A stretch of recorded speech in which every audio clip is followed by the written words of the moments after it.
So good morning everybody. Here we are on board the research vessel Falcor, Schmidt Ocean Institute, offshore the southwestern Australian margin, continuing the exploration of the canyons there. More specifically, we are still in the Bremer Canyon, the structure we have visited in the last almost 2 weeks. Basically, today's dive is just to try to find sclerotinian corals and calcitic corals at shallower depths than those explored in the previous dives, and also in a temperature range higher than the temperature we have visited, we used and seen in our previous dives. So by now we are about 340 meters water depth. Bottom temperature is 11.3 degrees, so it would be good for us to find a coral here. The substrate we collect a piece a couple of days ago. It seems to be a kind of indurated sandstone, carbonate sandstone with some fossil, but it should be a kind of sort of recent sedimentary unit here.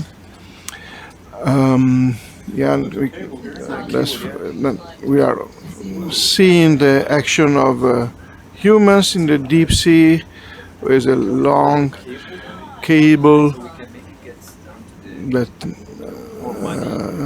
is probably entangled during, I don't know which kind of operation from the surface.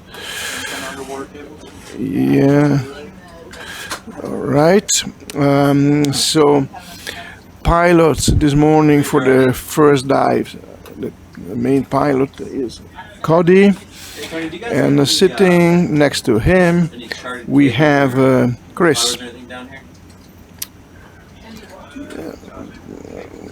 For those who already saw the previous dives, the bottom here is a little bit different. We were used for most of the time to see metamorphic igneous rocks or ancient sedimentary rocks, chalk, limestone, sandstone, and the like. The upper part of the margin, apparently, at least in this sector we are visiting now, is made up by a different lithology. The vaggy nature of also this kind of calcarenite, I would call, is offering a lot of possibility to fauna, fish, crustacean, and so on to get shelter, or on the opposite, to look for prey.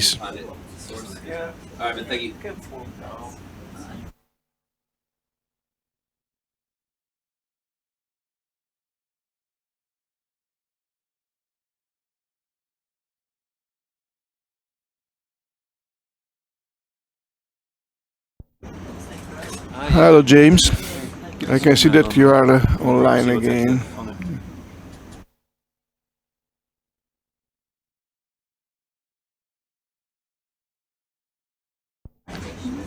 We had a close-up to the cable to see if the fouling fauna is of some interest. Perhaps just hydroids that are not attracting too much attention by the biologists on board.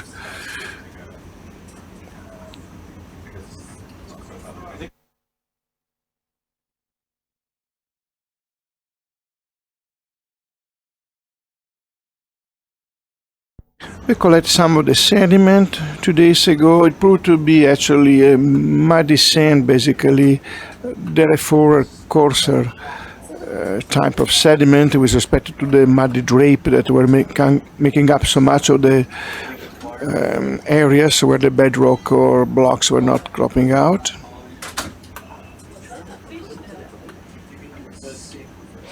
Again, now we are in the shallower heads of the canyon, always in its western branch.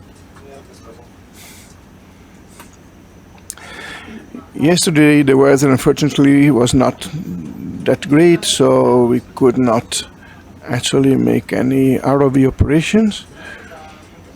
So we had actually to get shelter ourselves, to leave the sea to calm down a little bit.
Well, this could be maybe our first sample for the morning. For those people who didn't follow the whereabouts of the expedition so far, basically this is a deep coral expedition, and is a paleoclimatically oriented. So PIs are geochemists from the University of Western Australia in Perth and from the Institute of Polar Science and Institute of Marine Science in Italy. So Julie Trotter and Paolo Montagna, plus other scientists that are actually either involved directly in the paleoclimatic story, or they contribute to better understand the total environment here. Obviously, the canyon is a combination of various factors. First of all, topography. To have a canyon, then you need that to have margin that is in size, what we have here, in fact, and then marine life, sedentary marine life, benthos, as we call it, need substrates, and sometimes the substrate had to be hard rock. So again, a canyon is an ideal place, but also the nature of substrate we wanted to know. And the environment was not really examined or surveyed by ROV before, but also the water column is key for us, because then the different water masses are controlling the typology of life inhabiting the environment here, and including corals. So our primary targets are sclerotinian corals, so they secrete a skeleton made up by a metastable phase of calcium carbonate, or a common mineral that is called aragonite. And but also there are other stony corals that their mineral skeleton made up by the stable phase of calcium carbonate, calcite.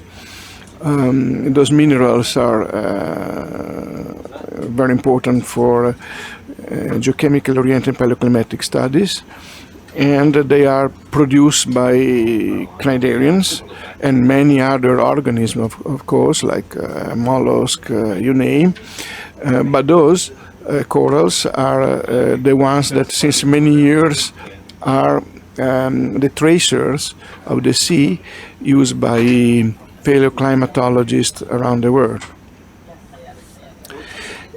And we started to collect weeks ago corals that were living in a temperature range that was very, very cold, between 2.5 and 4 degrees.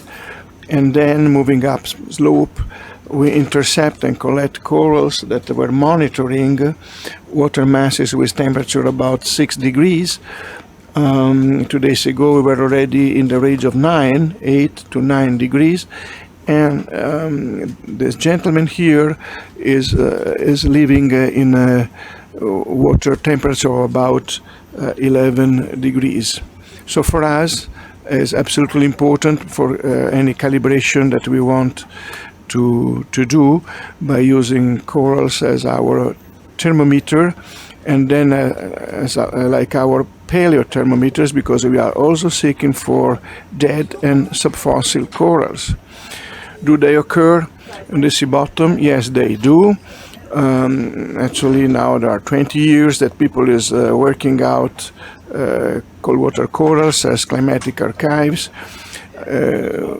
We too collect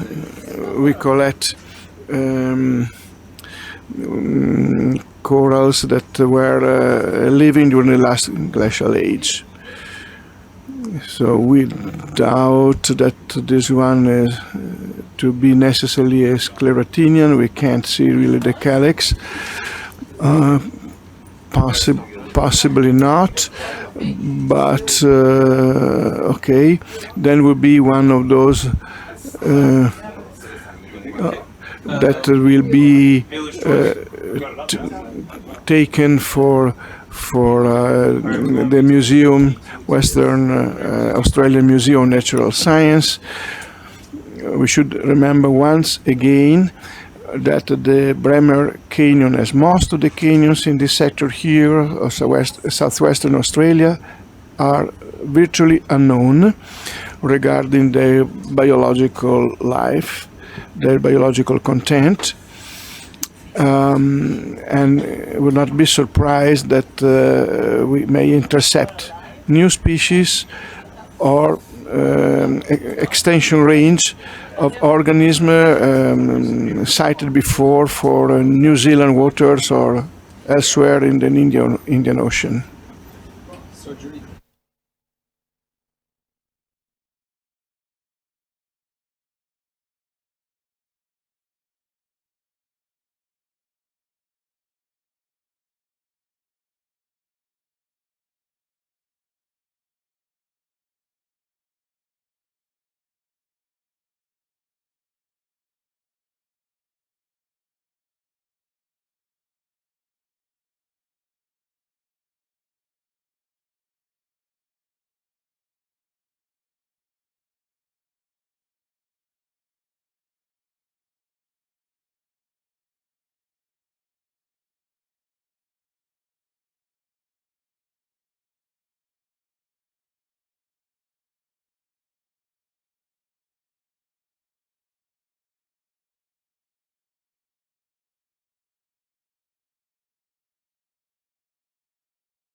So it's very interesting to have a close-up of the bottom here.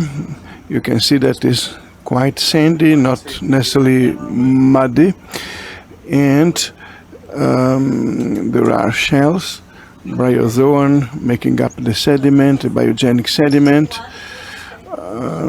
On the occasional pebble we saw a serpulid, so a kind of worm, secreting a calcitic tube that will be its home for life.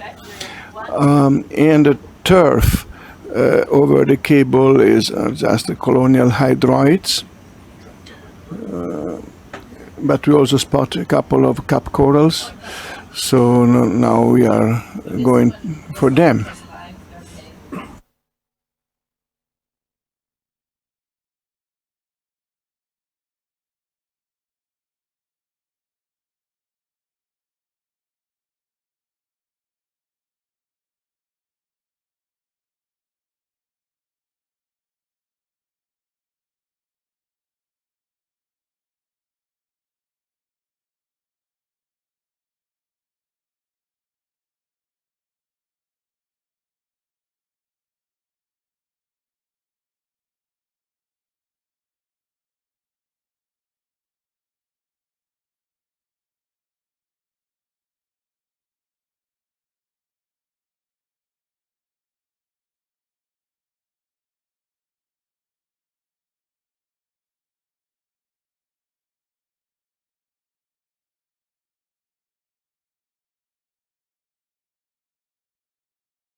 Yeah, so good morning once again, everybody. Here we are aboard research vessel Falcor, Schmidt Ocean Institute. We are now in the Bremer Canyon, southwestern Australian margin. This is ROV dive 320. Basically, we are at 300 plus meter water depth in a range temperature of 11 degrees, and we are considering now to collect some cap corals, stony corals, for the geochemically based paleoclimatic project that is actually the core of the current mission in the Australian canyons. So we have a cable in front of us, possibly something from ships. It's not the characteristic of a long line at all, so it's just a rope. It's sitting on the bottom since a while, maybe not that much, but is intensely covered by hydroids, so by turf or tiny crinoids.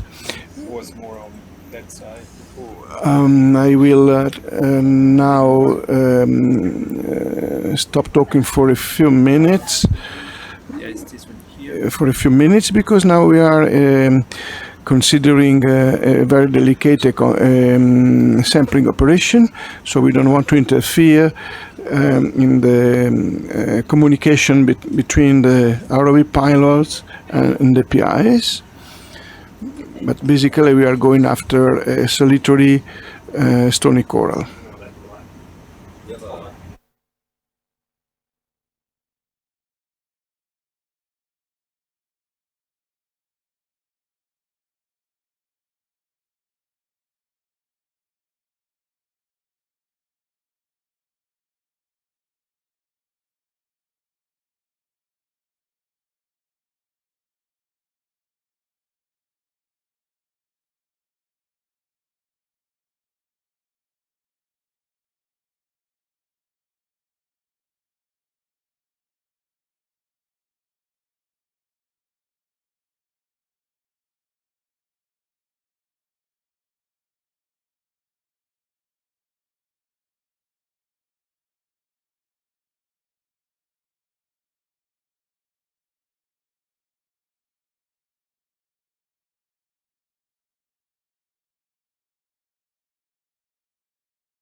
So now there is the selection of the best possible tool gear to collect the sample, in consideration that the coral is relatively small, and also because we are also interested in the sediment it may host, maybe some long dead, originally dead other corals. We are trying either to scoop or to use a net. Now, decision will be, of course, by the ROV pilots. They have all the need experience on deciding best procedures ever when you are on the bottom.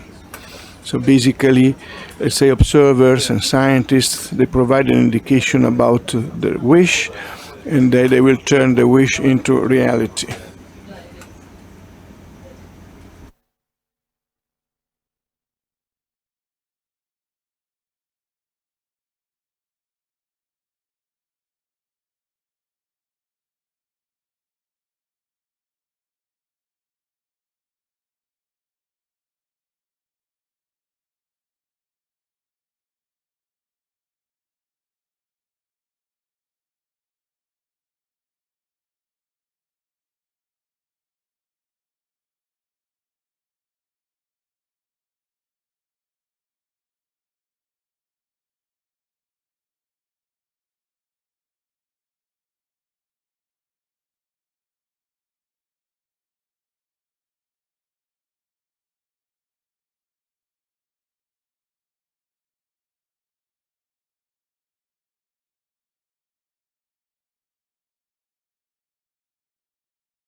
Okay, so the very first good sample of the day is now in our hands. Thanks to the skill of Cody and Chris.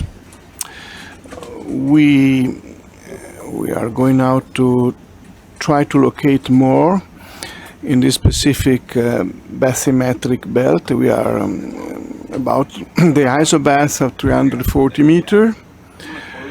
And the temperature is 11, so the warmest so far in our ideal transit to find the corals living in the different water masses that are bathing, flushing the Bremer Canyon system.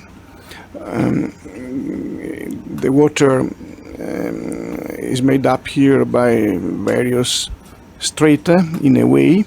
So the deepest water is the Antarctic bottom water that we intercept at 5,000 meter water depth. During one of our CTD, therefore hydrological casts, we have an instrument called a rosette that is actually a collection of bottles that we can open at our wish from the surface, but is also equipped with a lot of sensors regarding temperature, salinity, oxygen content, and other characteristics of the water column. One of the major variables is exactly temperature.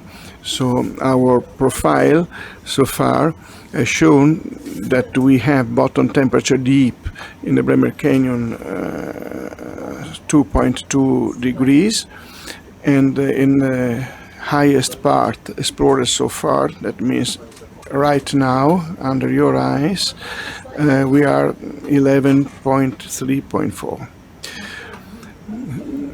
We are extracting the bag from the bio box, and from the small container we are putting in the biggest bio box we have on board.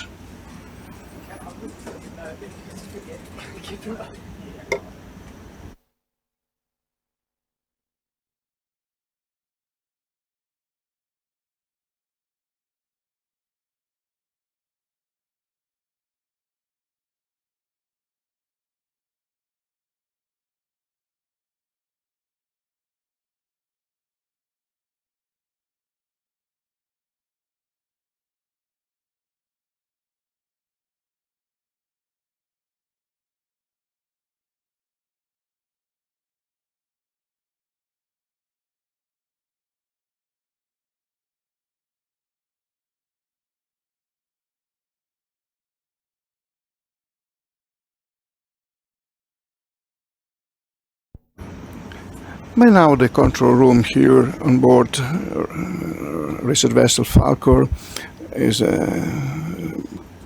more crowded than usual, but people always keeping very silent. We don't really want it to interfere with the navigation and sampling of the SuBastian ROV.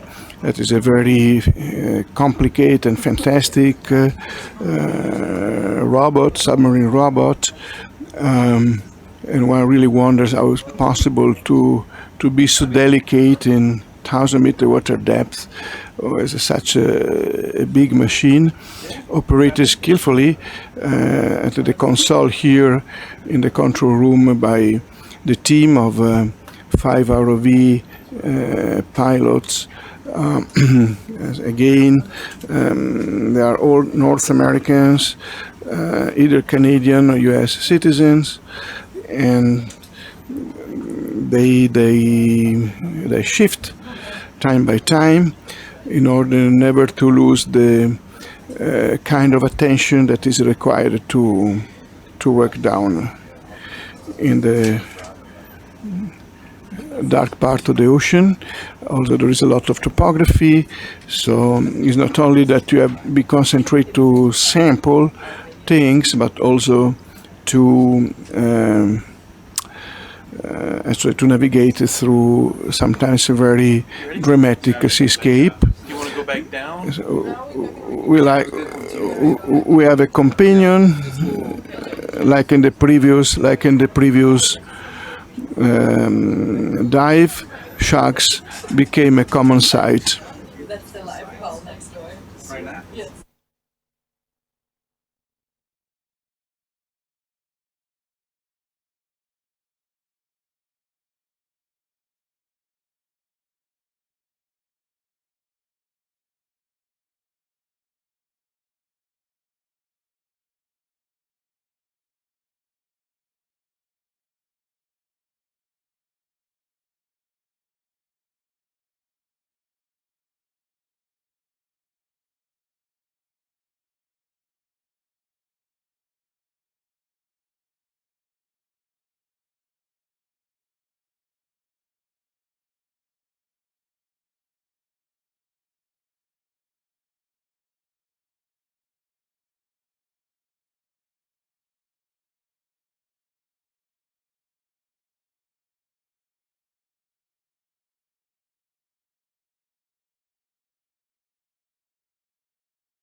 And we are exploring this new type of substrate here. Is this kind of crumbly calcareous sandstone. We collect some sample in a couple of days ago. And is intensely exploited by attached sea life, by large polychaetes, worms, but also sponges. Unfortunately, apparently no corals. So we keep going on.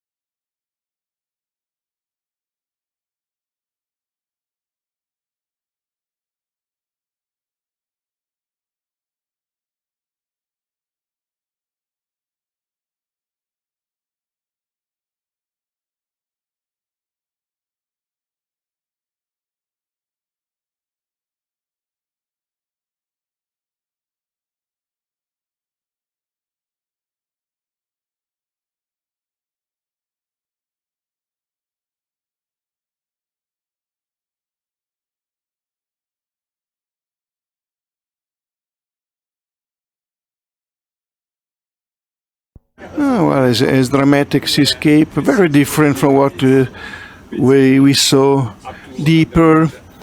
For instance, much more fish around here,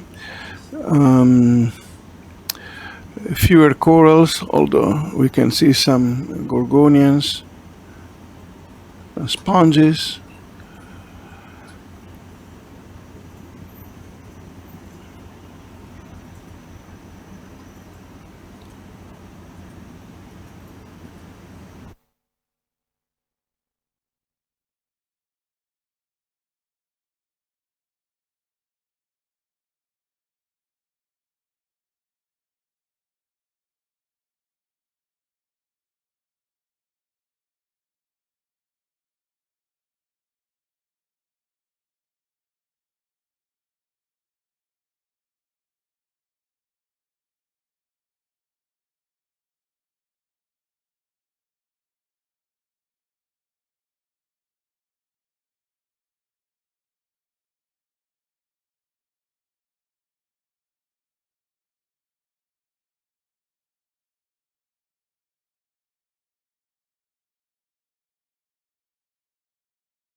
The two green spots are just the laser beam, and they are our scale, so they are 10 centimeters apart. This is giving an appreciation about the size of the items that we are seeing. A number of different sponges, hydroids, a squat lobster on the gorgonian, like a eel, maybe. No, it's not a eel. Let's wait. An information from the biologist. And I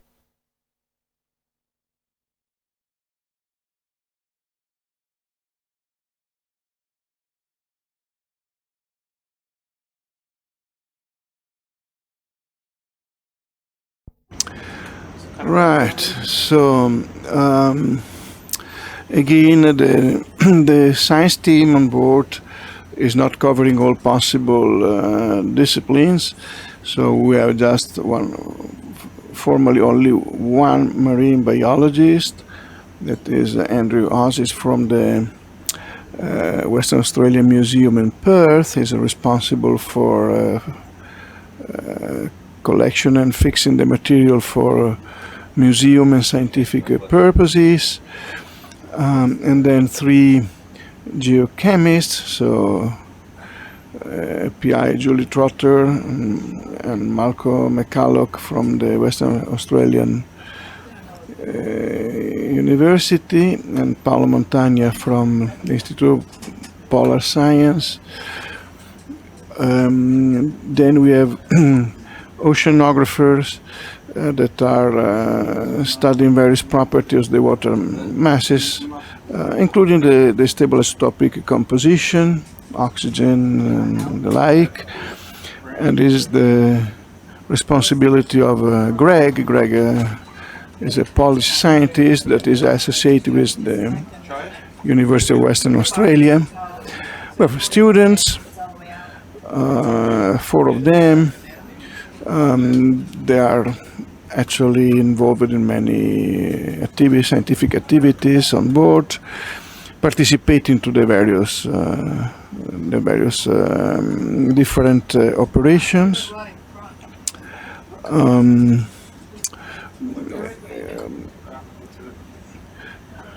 Alexei is a Russian specialist in foraminifera and geochemical aspects of foraminifera and oceanographic aspect of foraminifera life, in the sense that is coupling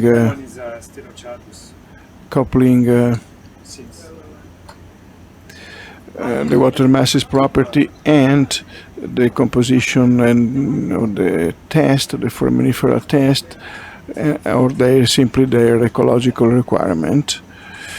Myself, Marco Taviani from the Institute of Marine Science in Bologna, a paleobiologist with expertise in deep sea ecosystem, corals.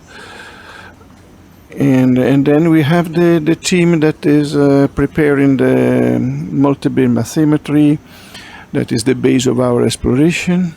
So this is Deb, that is in the Schmidt Ocean Institute contingent team, Carol as well, and Federica Foglini from the same Institute of Marine Science in Italy.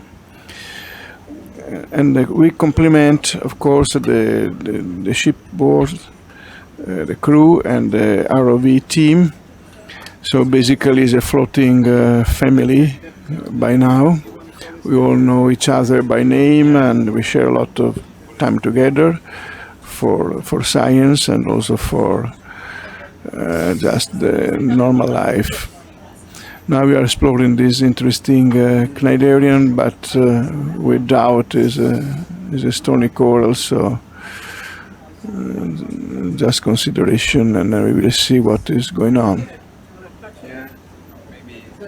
But you can see also very tiny snails sometimes crawling around, like the pink shiny thing on the uppermost right corner. Now it can be seen, barely can be seen, a sort of sea snail.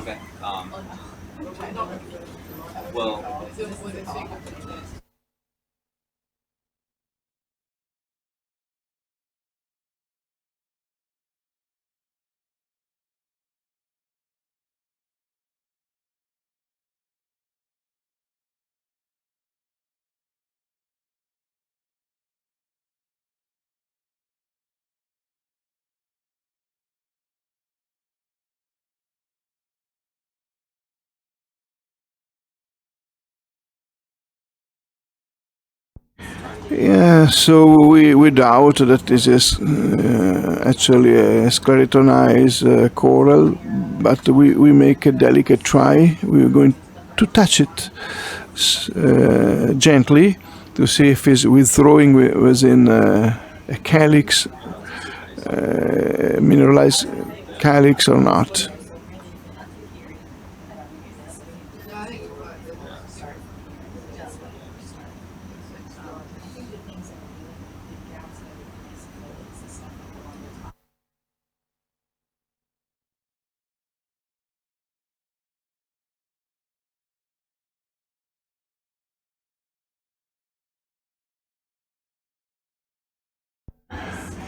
Yeah, the coral is probably trying to understand what was going on.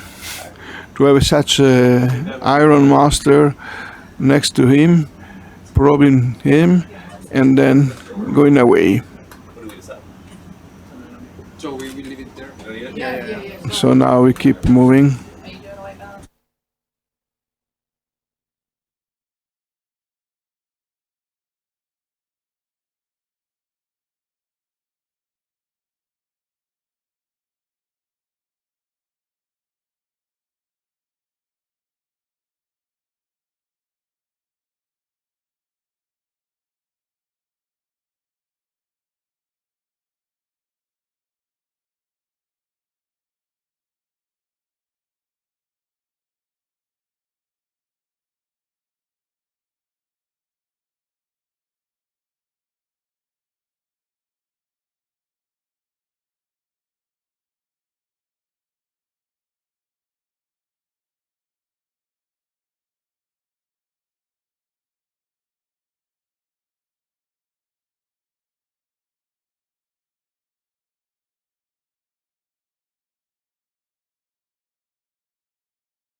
Here in the Bremer Canyon. On the contrary, we have seen a lot of sea urchin, score of brittle stars, fantastic crinoid sea lily aggregations, and sea cucumber. When I first started, I definitely said I went to Facebook on China.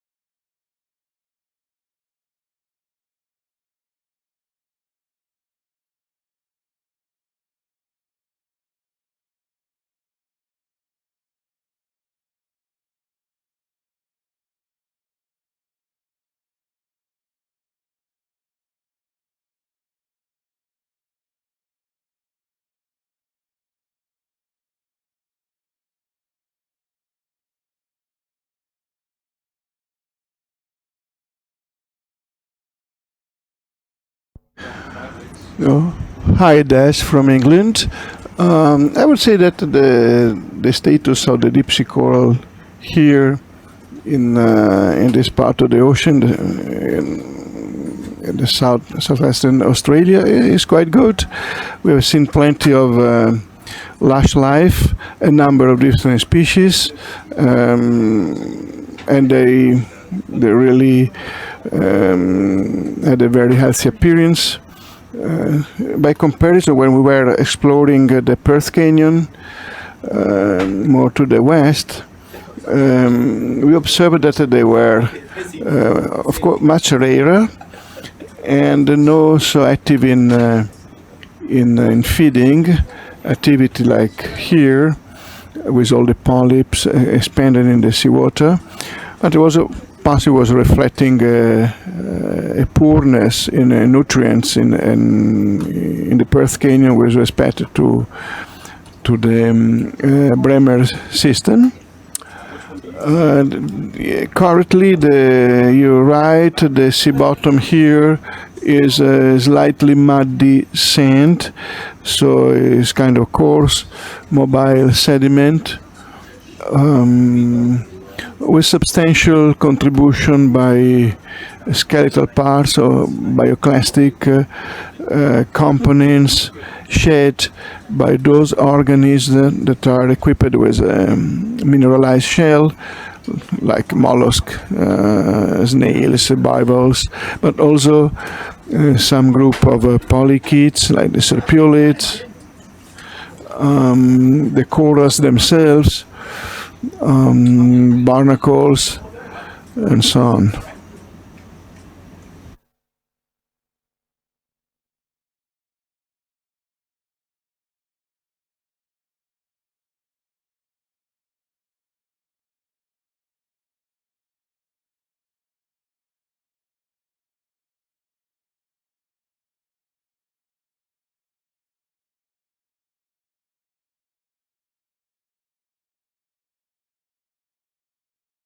Yeah, it's just a whole of an infaunal organism, if you want it to be very scientific. So some animal life that is having its home into the sediment for protection, but also sometimes to ambush prey or just to live in a den. Some animal life on land, of course.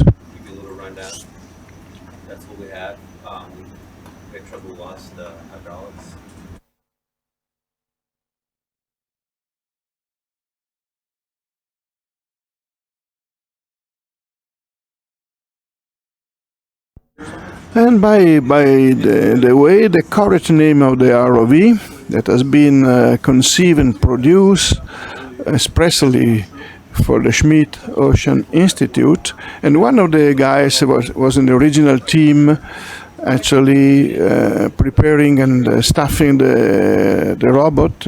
Nick is on board with us, but the correct name is SuBastian, and is a combination of the word sub, like submarine, and Bastian.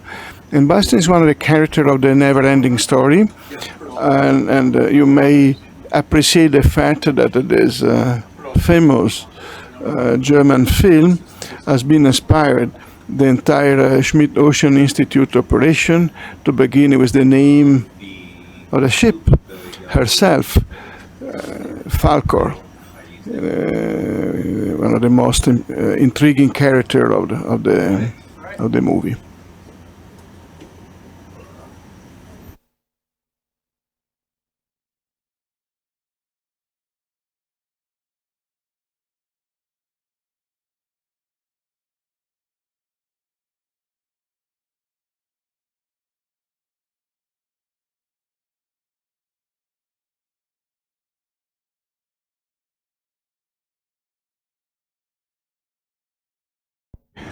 Today's might prove to be the shallowest dive during this expedition, at least during the first leg. At the end of the week, we'll be docking back in Albany for a partial shift of the scientific team. But we will resume deep sea dives maybe tomorrow, the day after tomorrow, but basically,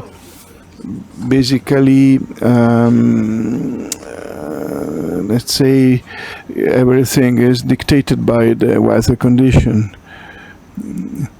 We got so far 4 no dives days. In spite we were out and we were making our try, but there is a threshold after which operation cannot be done for safety reason.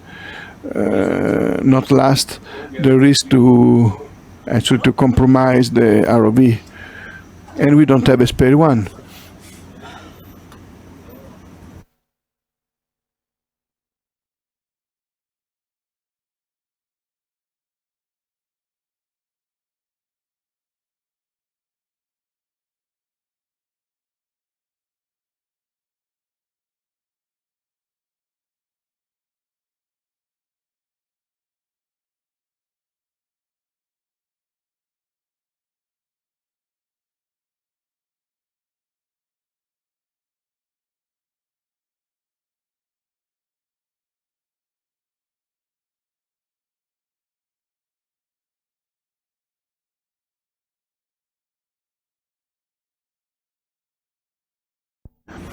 By evaluating the patchy nature of the seafloor here, it seems monotonous, but in a way you may see that there are areas, spots where coarser particles are accumulating, and other where the bottom look smoother. This is by large the result of the interaction between weak bottom currents capable to remove partly the fine particle and of the bioturbation, therefore the activity of animals that are digging into the sediment, living into the sediment, crawling over the sediment, steering the sediment, and so on, in a continuous perpetual rearrangement of the sediment itself. Now we are getting finally to some harder substrate by what we can judge a different kind of asteroid of sea star,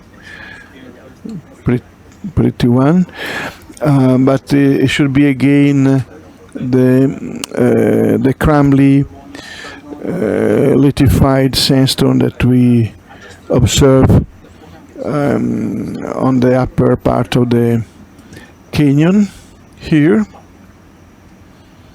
Is very vaggy, at places quite lithified. Okay, it's a burrow of some animal.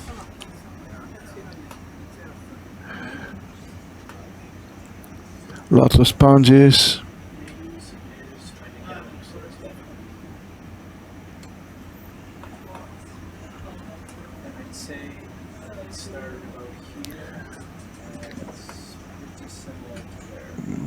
Probably sea lily.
So sponges here are really actually dominating the macrobenthos. So the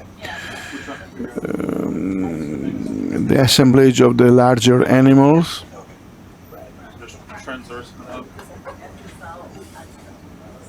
She's swam good though.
now sponges, nice rock which may be helpful for the assessment of the story of the canyon. One should always realize that we have to take decision also depending upon the priorities and the time we have on the bottom. So obviously the desire is to check, to sense, to list, to collect and study everything, but basically, okay, there is a crab into the hole, but basically considering also the 4 days where no ROV diving was possible because of bad weather condition, then we are a little bit actually necessarily more focused and picky in what we collect and what we look at.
Now the story goes that we wanted to take at least one piece of substrate, but also with some of the sponges on. For our habitat mapping procedure needs possibly one of the white purple ones can be okay. Because by this time we have another couple of ROV specialists. Now chief pilot is Jason and co-pilot is Adam.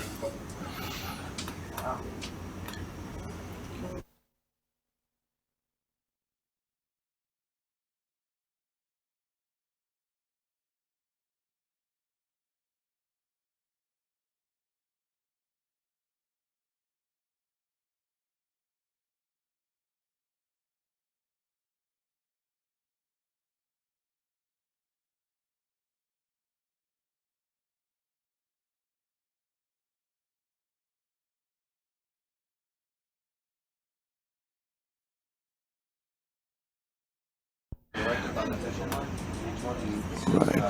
Okay, so Do you want to break a piece off? yeah,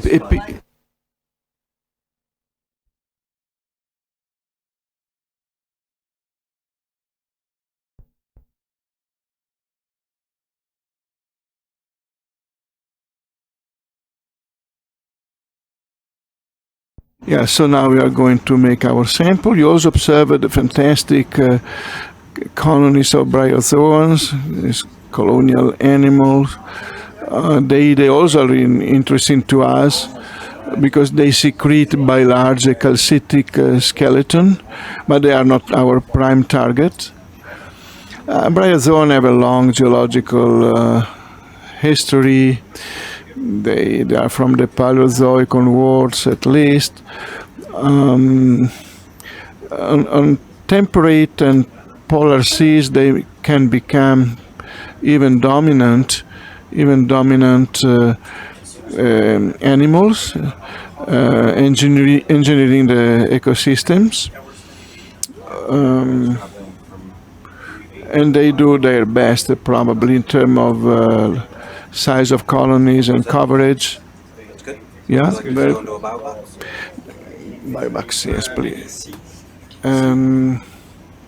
They contribute substantially, to some communities in the Mesophotic zone of the ocean, up to shallower reaches. You can also found a lot in the sediment that we collect in 2,000 meter water depth and 1,500. That's a clock. You start getting, then you discuss.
Okay, by now we are happy enough about the sampling.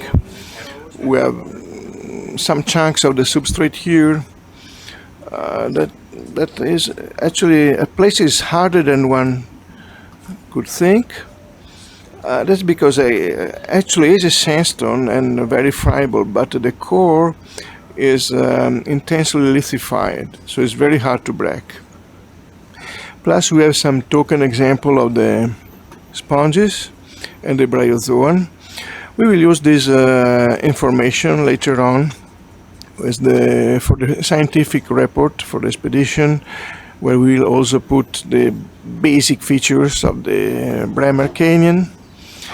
And so this kind of detail will be useful for just have a general appreciation of the situation here. More sophisticated studies can be done, of course, later by specialists for the concerned person, by geologists. If somebody wants to play about the detailed geology of the Bremer Canyon, of the spot of the margin, obviously the footage, the images will be made available, and the relatively few hand samples that we have collected also they can be examined by them. And the same apply for any form of life that is eventually been taken during the expedition. So it's not really a systematic exploration of all possible habitats here that will take months and months and months of dedicated work. So at least it will be good enough for an overview. And perhaps in the future oceanography will be a little more commonplace than nowadays.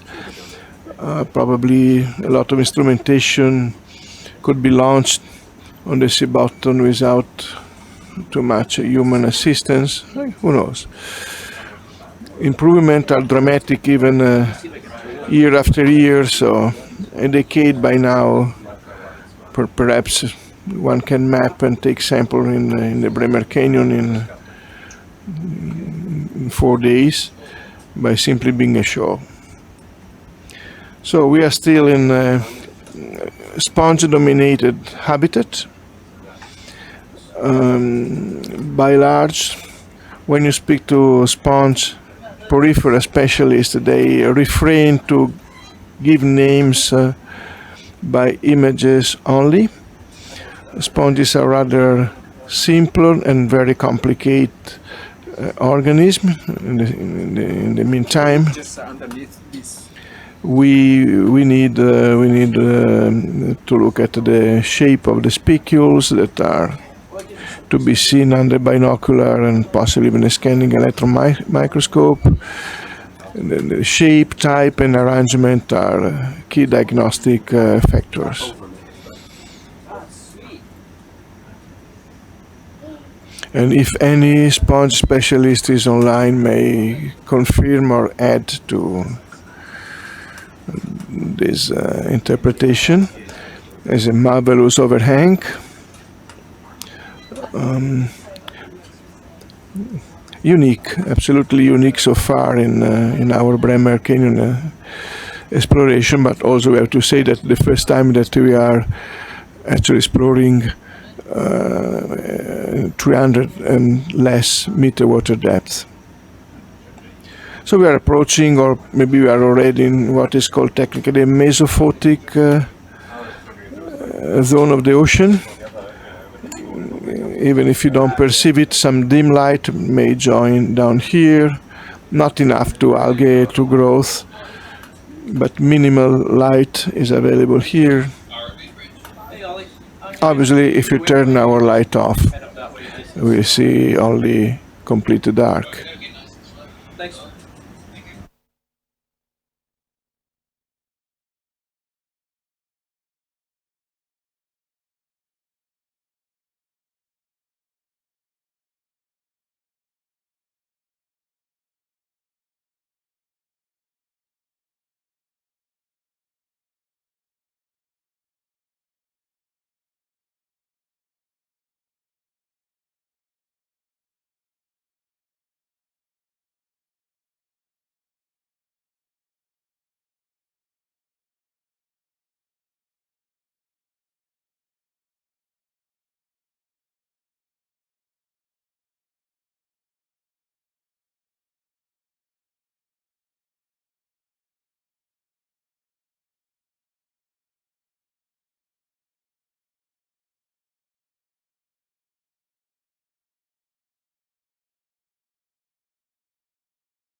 A rather spectacular bottom here, seldom to be seen. We can see the absolute dominance of a variety of sponges, multicolorful sponges, and bryozoan. This kind of bryozoan are rather common from 40 meter down to 400 at least. They are called Sertella, they are retipodid kind of bryozoan, and they are distributed almost everywhere in the ocean. Okay, so we are taking a picture for habitat mapping, in the sense that at the end, probably the very first paper out of this expedition will be the general characterization of the Bremer Canyon, and so we will put the details, the general picture and details here and there, snapshot about what is the most relevant and dominant life and substrata and the like. For the time being, let's enjoy this fantastic faunal assemblage. All right, now we will resume our navigation. We are basically climbing the margin. I will show you later an inset, another rope, an inset to show the topography, the morphology here. We will get to about 200 meters and the situation will become just a flatter meso-like topography, but here we are still along a wall.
All right, so once again, this is research vessel Falcor, Schmidt Ocean Institute. We are sailing the southwestern Australian margin, and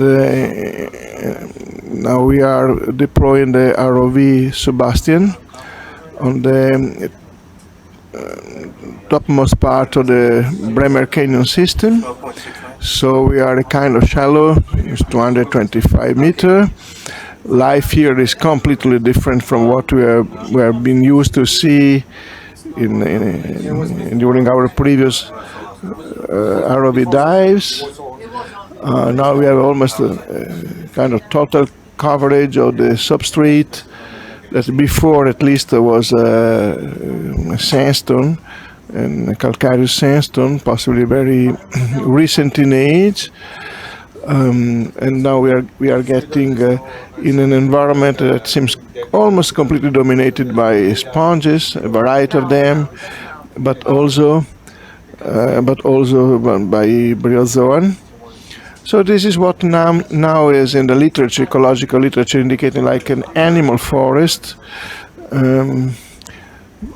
I would subscribe for this definition, especially here when we see this kind of projecting erect sponges. Oh, a lobster. Okay.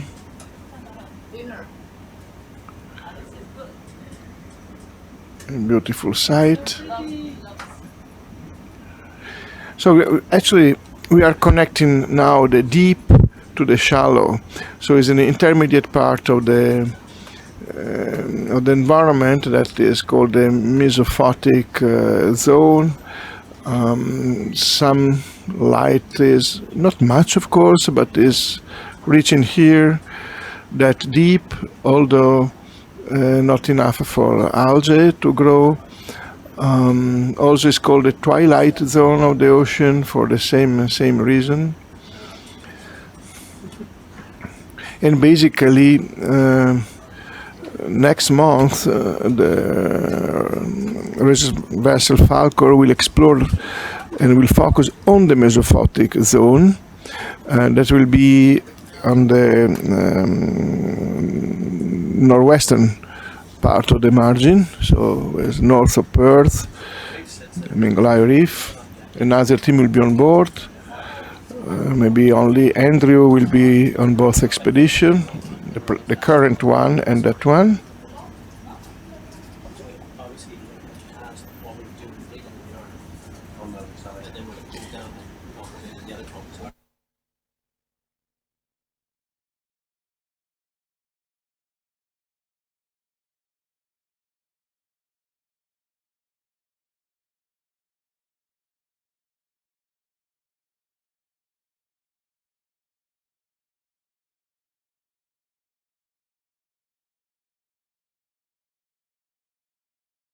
Yeah, there is an interesting observation, but in reality we haven't increased that much the rate of sampling. We collect substantial samples when we were actually getting to stony coral presence in that stretch of the water column that was of main interest to the current expedition. That means stony corals collected for paleoclimatic purposes. For example, here today we are just taking some token sample especially for the nature of the substrate and the derived sediment. Obviously, for a fully biological oriented expedition, a site like the current one that we are seeing all together, that is so marvelous, it will be plenty of occasion to sample and discover new form of life, being this sector of the Australian margin poorly known, and concerning the Bremer Canyon specifically, I would say almost totally unknown.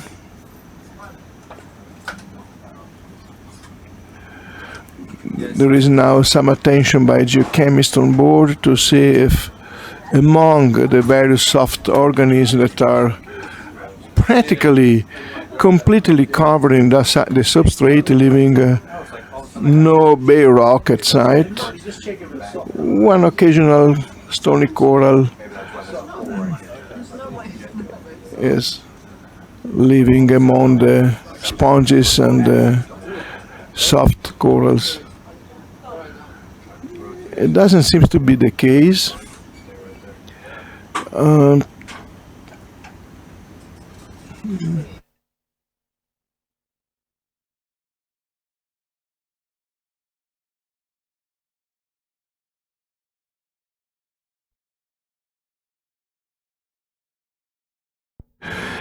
And now is warm, relatively speaking, because there's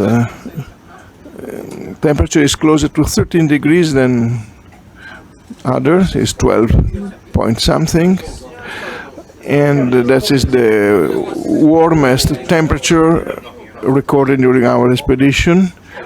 in the deep of the Bremer Canyon. So it will be absolutely important to find at least 1 or 2 stony corals here for the general calibration of a water column whose temperature actually differs of more than 10 degrees bottom to top in the deep, because of course it shallower will be considerably warmer. So the full range of temperature recorded by our instruments now is 2.2 Celsius up to 12.7. So we may really see that from the geochemical point of view, the oceanographic climatic point of view has been a big success, because we record so much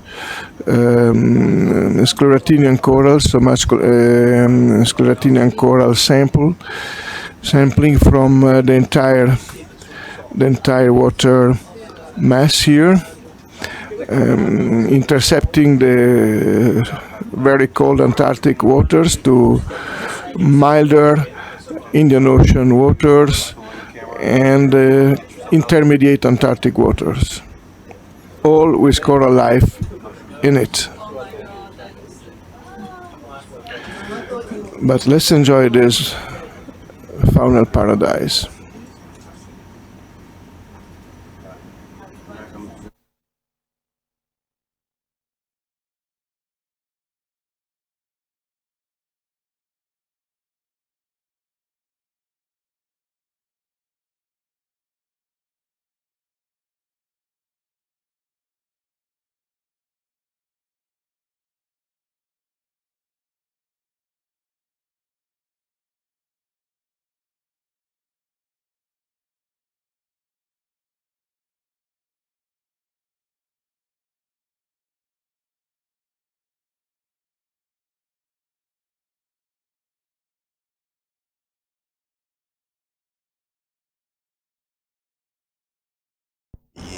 We probe some of the sponges because Malcolm McCulloch, for instance, one of the leading paleoclimatologists in the world, associated with the University of West Australia, is also working on calcified sponges.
Can we get to the laser point?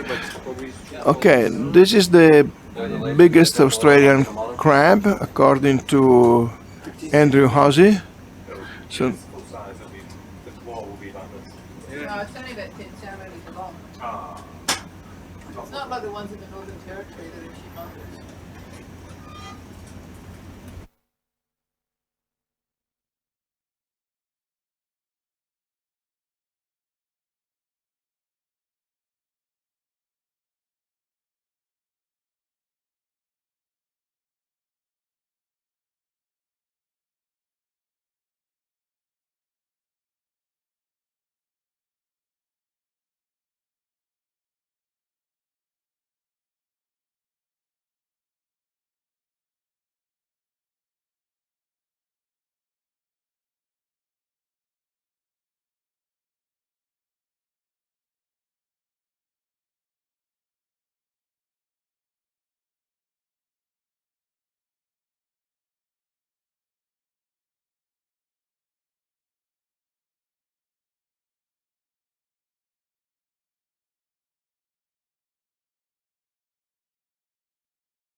Right, for people loving Latin names, scientific names, the Tasmanian king crab, the biggest in the area, according to Andrew, maybe getting more than 50 centimeter in size, is Pseudocarcinus gigas. And it will pronounce gigas, but it's Latin, so it's gigas, giant Pseudocarcinus.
Andrew confirmed, is not crystal crab but king crab.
Well, we'll probably nickname this spot here a sponge garden. Actually, sponge grounds, habitat completely dominated by sponges are not uncommon in the ocean. Antarctica being one of those places where you will see a lot of sponges, including very big ones, giant ones. Another being the Aleutian Islands and the Alaskan margin, Pacific margin.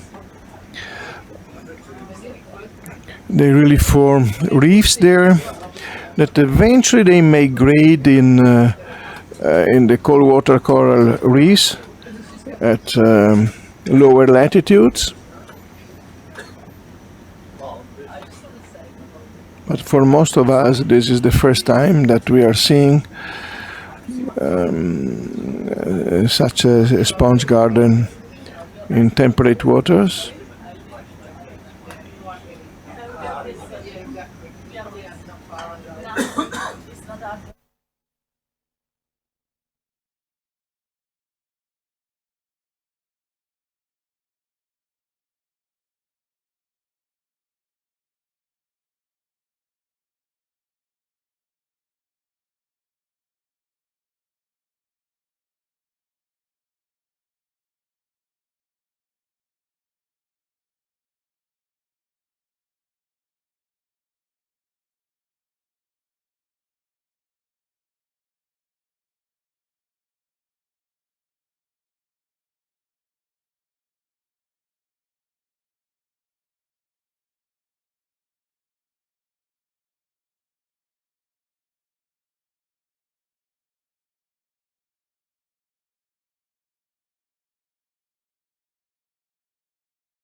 Yeah.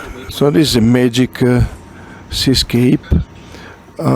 Everybody now is absolutely fascinating by this impossible magic site. It's not only because you have sponges and it's so dense, but the shape and the colors are really making the entire scene, and the density making the entire scene absolutely unique. So we also welcome Robert, Bob, that is our bosun board. He is responsible of many operations regarding the ship, not last helping and directing the launching of the ROV from the deck, together of course with the ROV team. This is the one we're looking at? Yeah, this guy All here. right, let me get you a different angle on it. Yeah. Hold on before you zoom in too much. And pilots are still by this time Jason from Texas and Adam from Canada.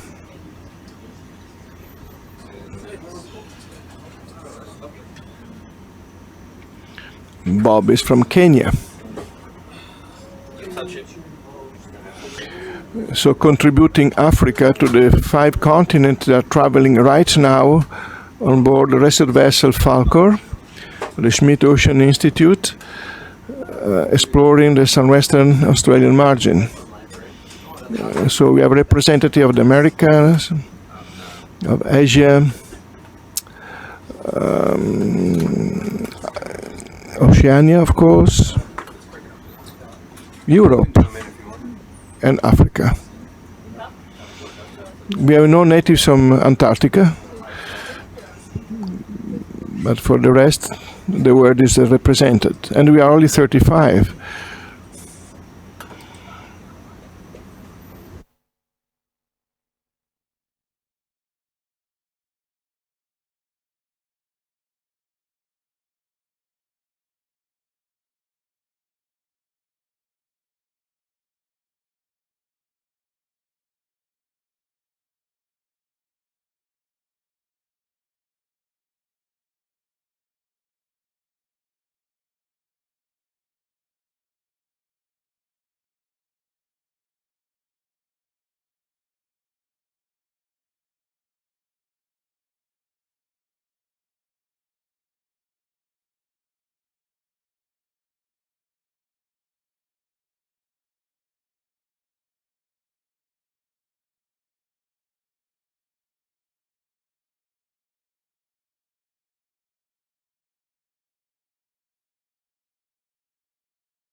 Yeah, we place now in the inset the multi-beam map that we have produced, and you can also follow actually the track of our ROV dive.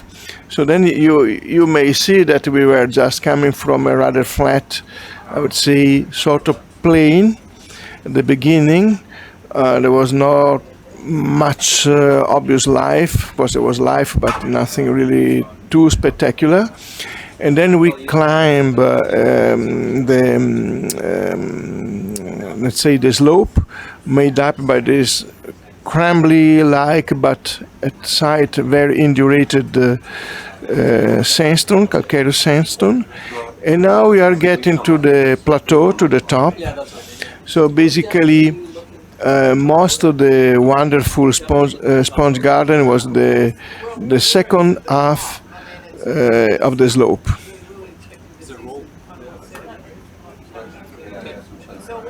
We observe, although not too pervasive, but anthropogenic impact here under the form of ropes and maybe some lost line, so fishing gear, but the environment is basically pristine. So there is a lot of attention about what is called the good ecological status of the ocean. The ambition is, of course, it will never happen, but it will be to protect most of the sea as not only heritage or a source of biodiversity, but also for the main ecosystem services. Obviously, we always need a compromise, and therefore we should make cases where important sector of the ocean turn to become sanctuaries. Well, the Bremer Canyon is one of such sanctuaries already, but the protection of the high seas is far from being on the agenda of most governments, also for legal reasons. But I think that visions like the one that we are sharing all together and will be recorded, of course, once forever, they may help a lot to raise the awareness of the common public, and after all, those are the taxpayers to which most politicians are listening at. So far from sight, far from heart, but now there is no longer such an excuse when you are bringing up to the surface this kind of documentation.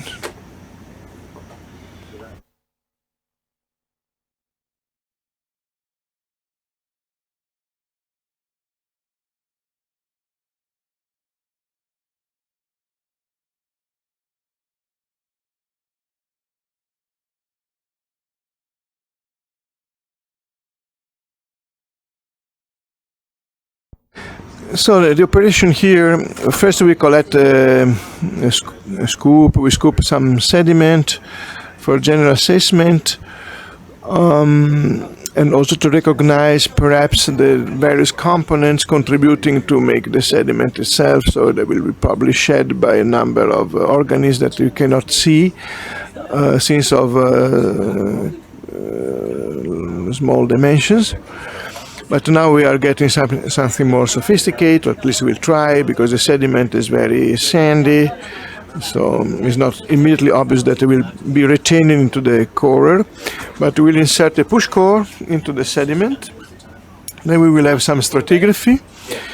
And Alexei, that is our scientist devoted to the study of especially the foraminifera, so the unicellular organisms that are contributing so much to sediment in the ocean, but also prime actors used by scientists to track down environments, water properties, and age because they can be used for dating purposes. See, Alexei will collect push core where to look at the vertical distribution of foraminifera, and also they will measure properties in the pore water. So pore water is the water that is trapped among the particles forming a sediment, and it could be very relevant for understanding processes. In our case, will be probably just simple modern seawater that is just filtering through the sandy medium, but on very long cores and boreholes and so on, you can even get water that was trapped long ago. So you have a snapshot of past ocean per se, not let's say proxies like for example, a fossil coral is a proxy of water masses, but the water masses measurable for isotopic composition and other properties. It's not, let's say, that different from what other kind of paleoclimatologists are doing by using ice cores. I'm sure that all of you know about the fact that for decades now, international teams are actually drilling the Antarctic and Greenland and other places where you have a permanent, semi-permanent accumulation of solid ice. And by doing that, they may get a snapshot about the atmosphere of what was the Earth in pre-industrial times, so before we start, to pump into the atmosphere greenhouse gases like CO2 or methane and so on.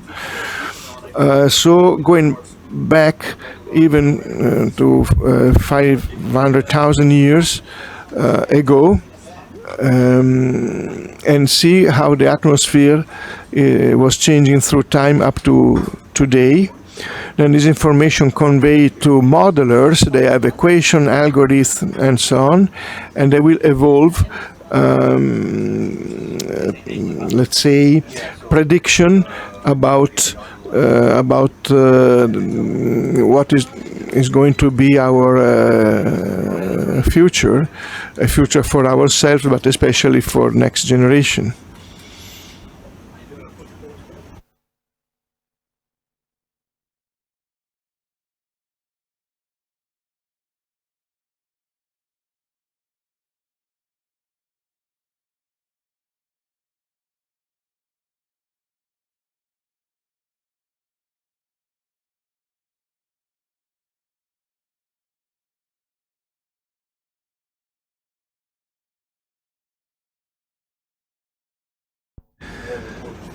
So the push coring was aborted because let's say the texture, the fabric of the sediment was discouraging an operation like push coring was let's say the obvious risk to recover nothing.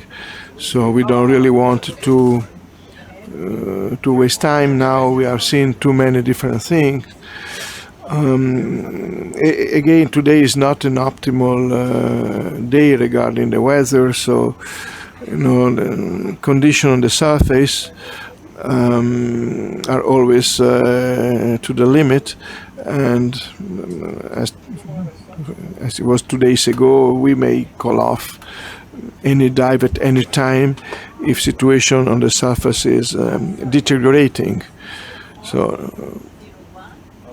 for the time being, we content ourselves with this further scoop.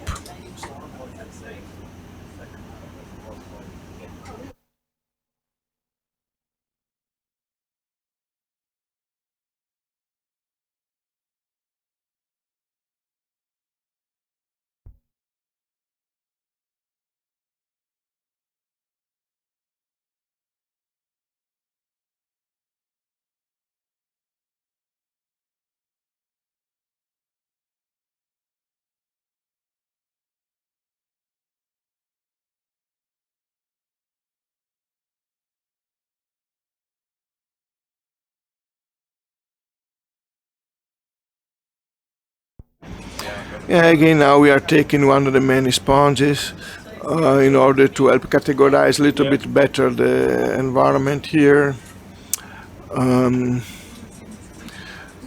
They are Which kind compounds? of The same one. the Same same. one? Yes, Yeah. it's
Some change now over here. The sponge coverage is since a while not complete on the bottom. It's still quite remarkable, but also we start to see many more Canadian soft corals sharing the ecospace. So current should be good enough to sustain a complex, quite diverse community of filter feeders and suspension feeders.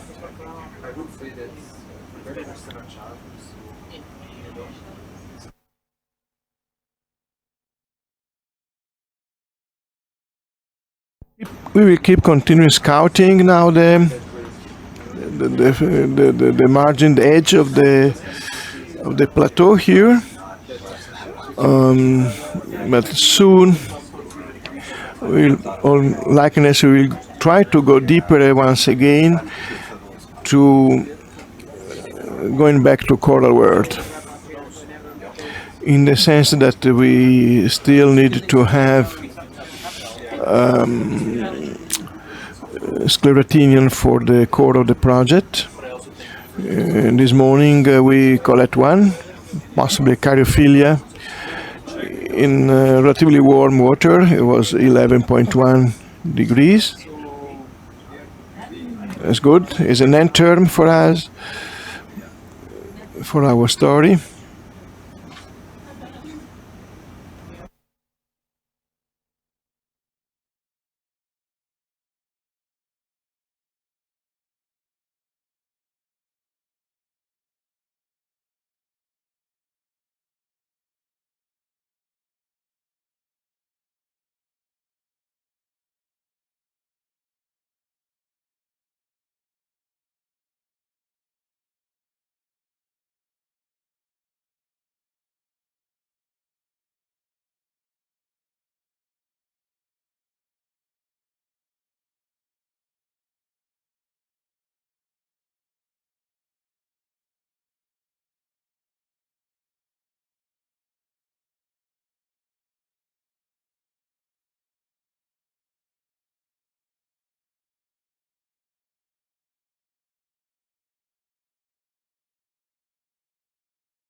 So by this time I see a lot of people that is connected with us from mostly from Australia, from North America, and some Europeans as well.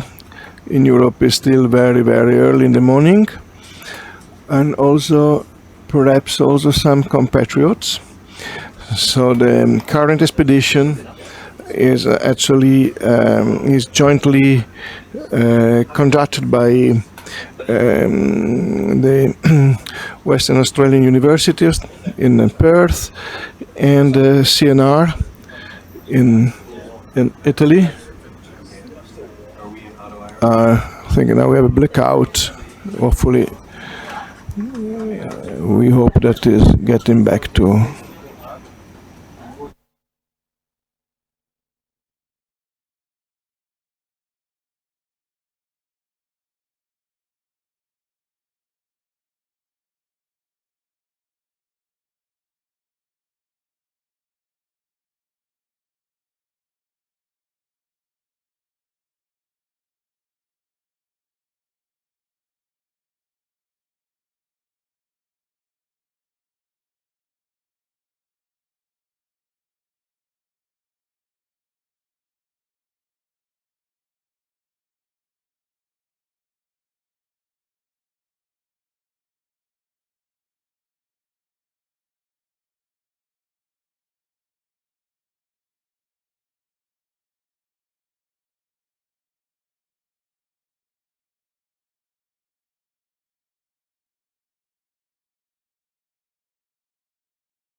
All right, so we had a kind of small technical change, but nevertheless, that's quite interesting.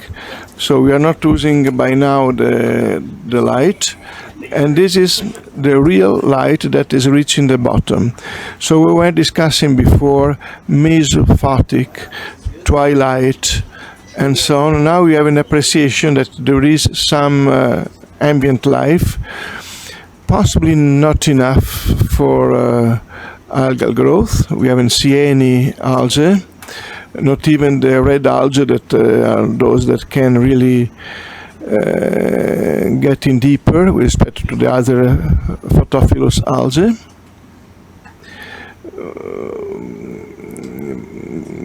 But it's not total darkness anymore.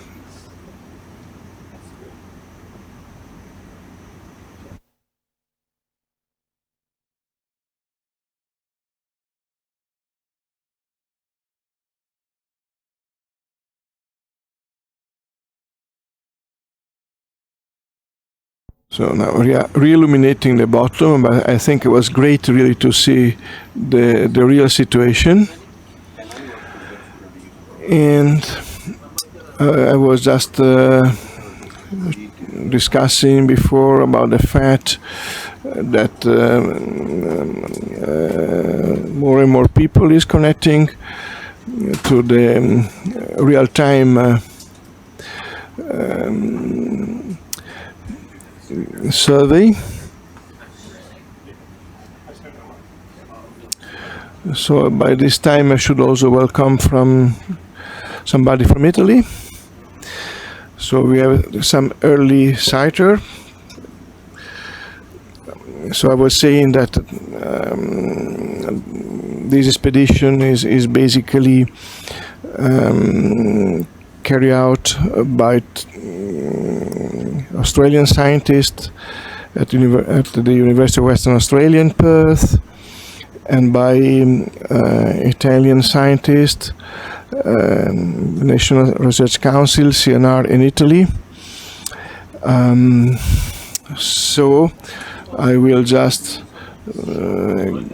greet in Italian for just 1 minute all those Italians, not expect to be crowds that are possibly now watching the video, getting their first coffee for the day. Quindi buongiorno a tutti dalla nave oceanografica Falcor dello Schmidt Ocean Institute. Siamo a largo delle coste sud-occidentali dell'Australia e stiamo visitando il Bremer Canyon per la prima volta nella storia utilizzando un ROV, quindi un veicolo sottomarino pilotato dalla superficie. Il ROV, che è il ROV concepito, creato, disegnato per lo Schmidt Ocean Institute, che è un'organizzazione filantropica che permette queste meravigliose campagne oceanografiche in giro per il mondo, e ha la capacità di arrivare fino a 4.500 metri di profondità.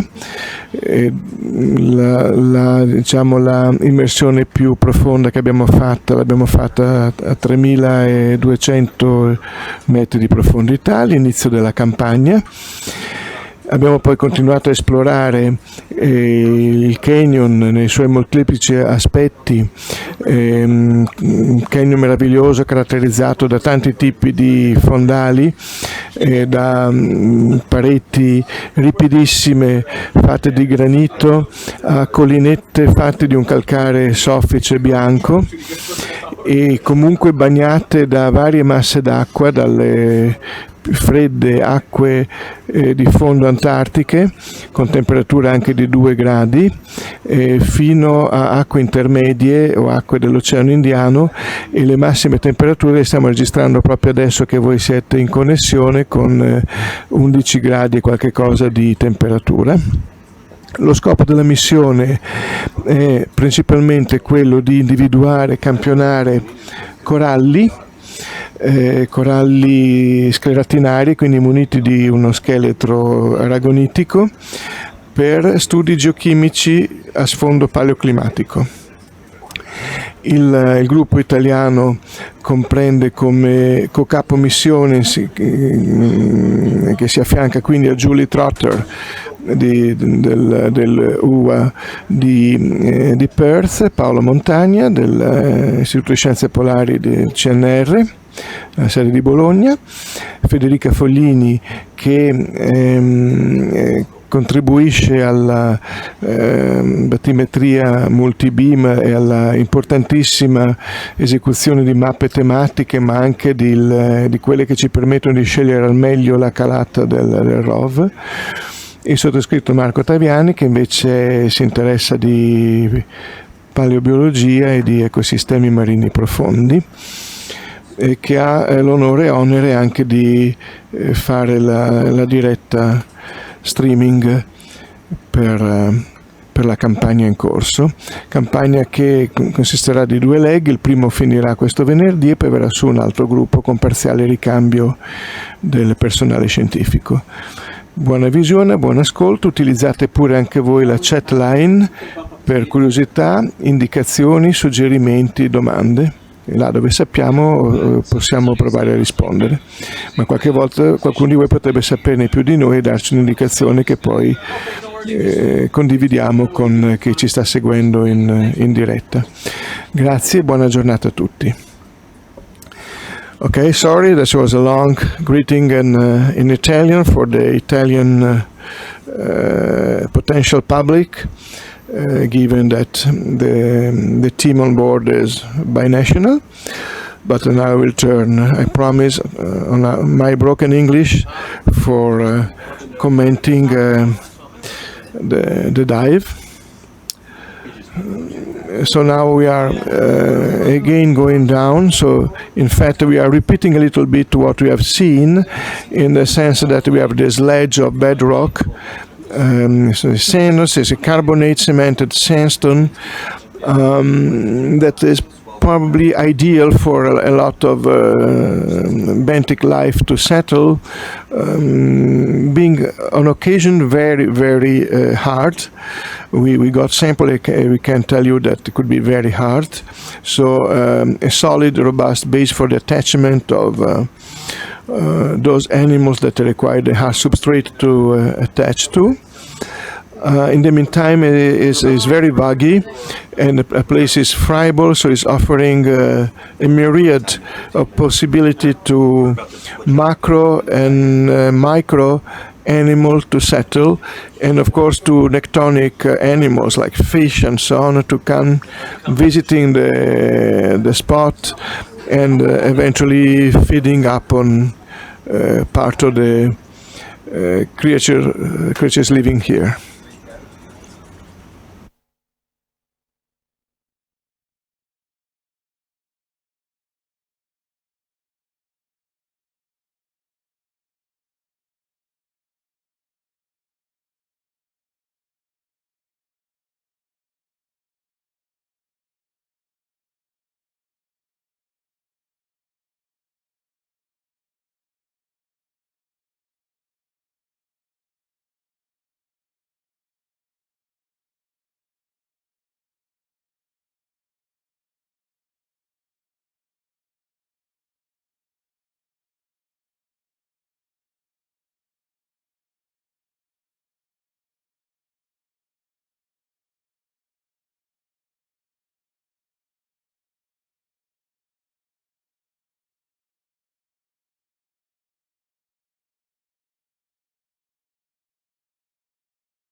By now the sea is very rocky.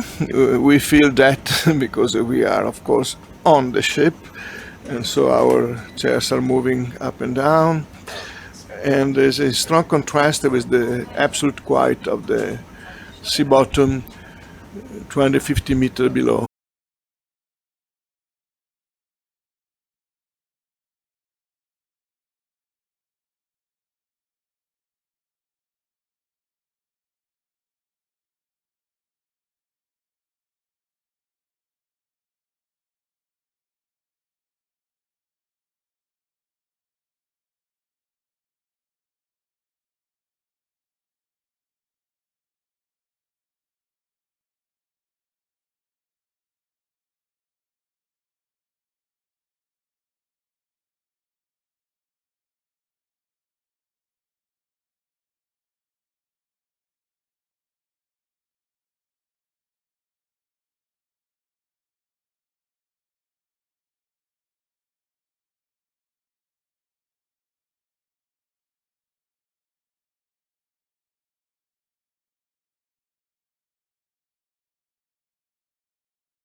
So this is again, this is the actually the control room for the expedition. So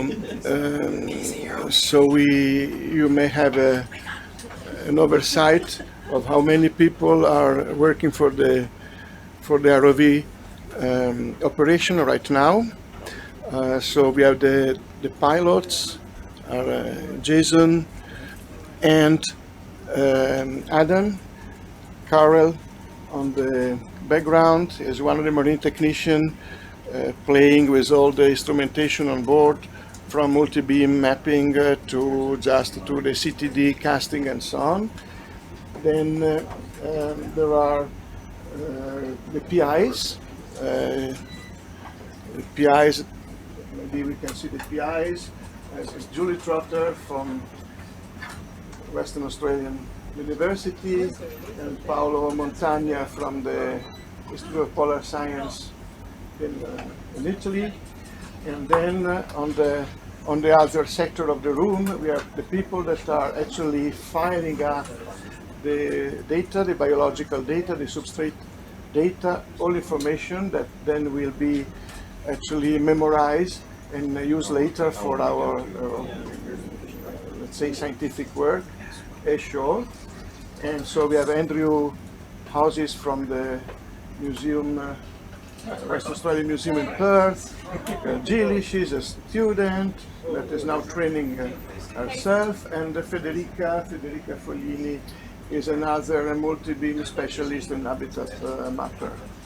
And now we go back to business as usual. Just let's enjoy the bottom. So we have a pot.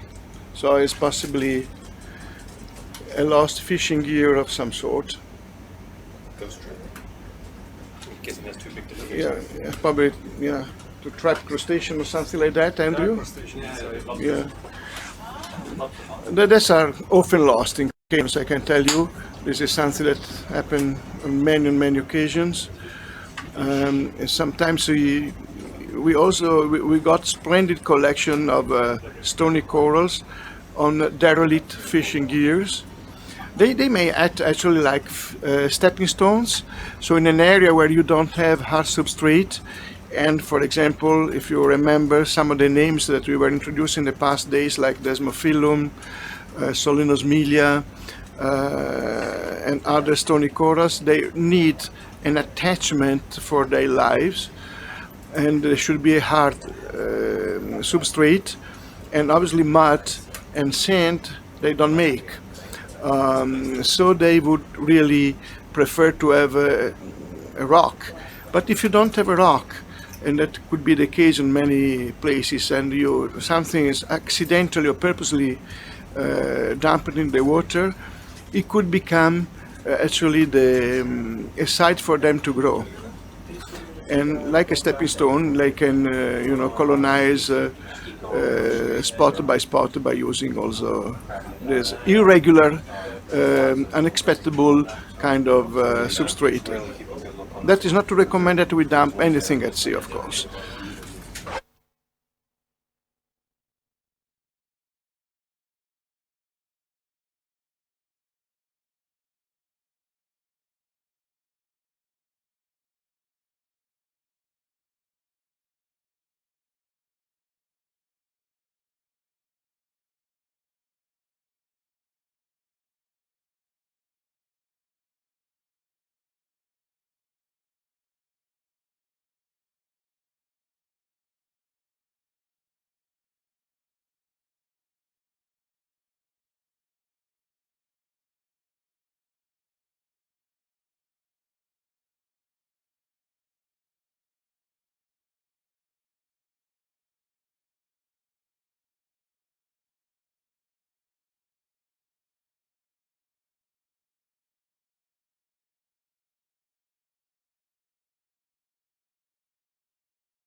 Okay, so I see that we have the usual friends from Michigan. Now is a companion of our trip, and but also I can see that Giorgio from Bologna is connecting. So arrivederci.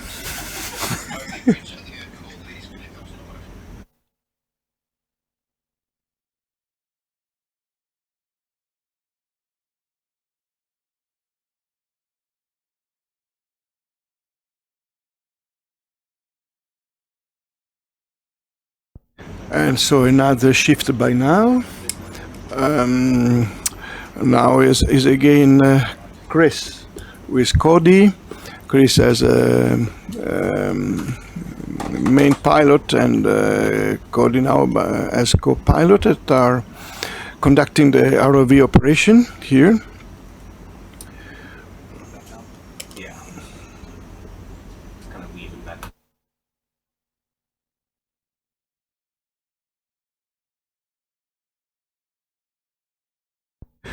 Just minutes ago, Julie and I, we were discussing the nature of substrate. Yeah, that was introducing like sandstone, but we know at least for the appearance, but also for the hand sample that we collected 2 days ago, that is a sandstone in terms of texture, so sand. Size grains, but in fact most of the grains are bioclastic, so they derive in a way or another from bryozoan, mollusk, and other calcified organisms, and they are kept together by a cement that looks what we call technically micrite, so it's a fine crystalline carbonate cement. So they can be crumbly, but also they can be really hard. Even our small sample added the two situations. So to be very friable on the surface, intensely fooled, exploited by actually a network of polychaetes, serpulid polychaetes. So you have all these tubes that are actually covering the part of the surface, but the core is a solid limestone. Say that the age should not be too old, and is simply a gas, but probably we are dealing with Pleistocene sort of rocks. This is in a striking contrast with what we observe and sample in the first part of this expedition, when we were actually dealing with very old rocks, basement rocks making up the core of the Australian continent. There were just granites, granitoids, and metamorphics. That, not surprisingly, are actually the most common type, for instance, making the coastline and islands and islets in Albany and in the Bremer Bay, the two sites closest to shore that we have seen so far. But then we also collect Mesozoic rocks, some possibly dating back to Jurassic, some maybe kind of later, and they were not non-marine, so they were continental terrestrial sandstone and maybe mudstone. And that was the time when Antarctica and Australia were but one continent, all together with India, Madagascar, and part of the South American and South African shield in the supercontinent of Gondwana. But then it split apart. Of course, now we know Australia and Antarctica is quite apart one from each other.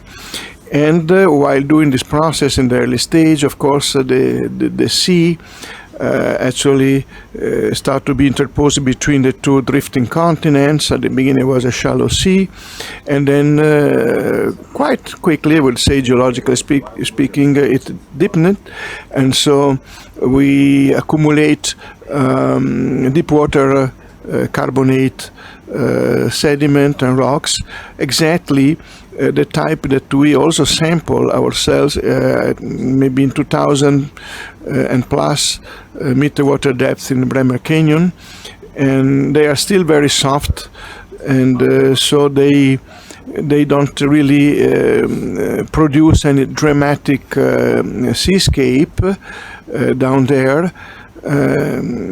So it's a kind of smooth, mild seascape, in striking contrast with the granite and metamorphics that are making big, sharp walls, hundreds of meters tall.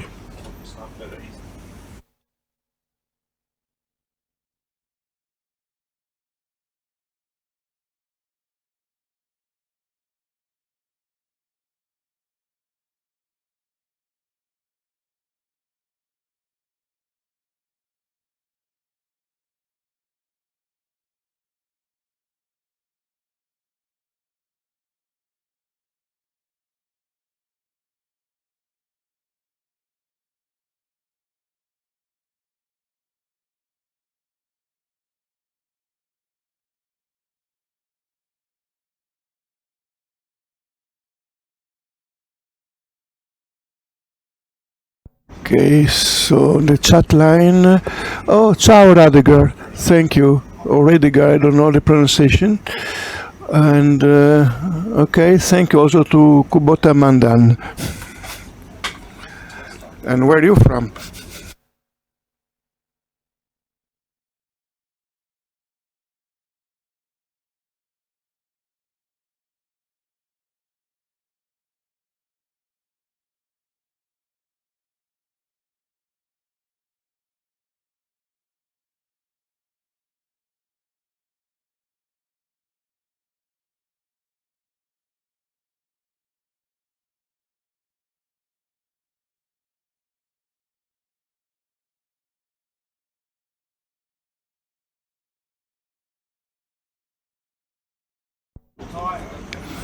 So we are somehow rewinding the two-day dive.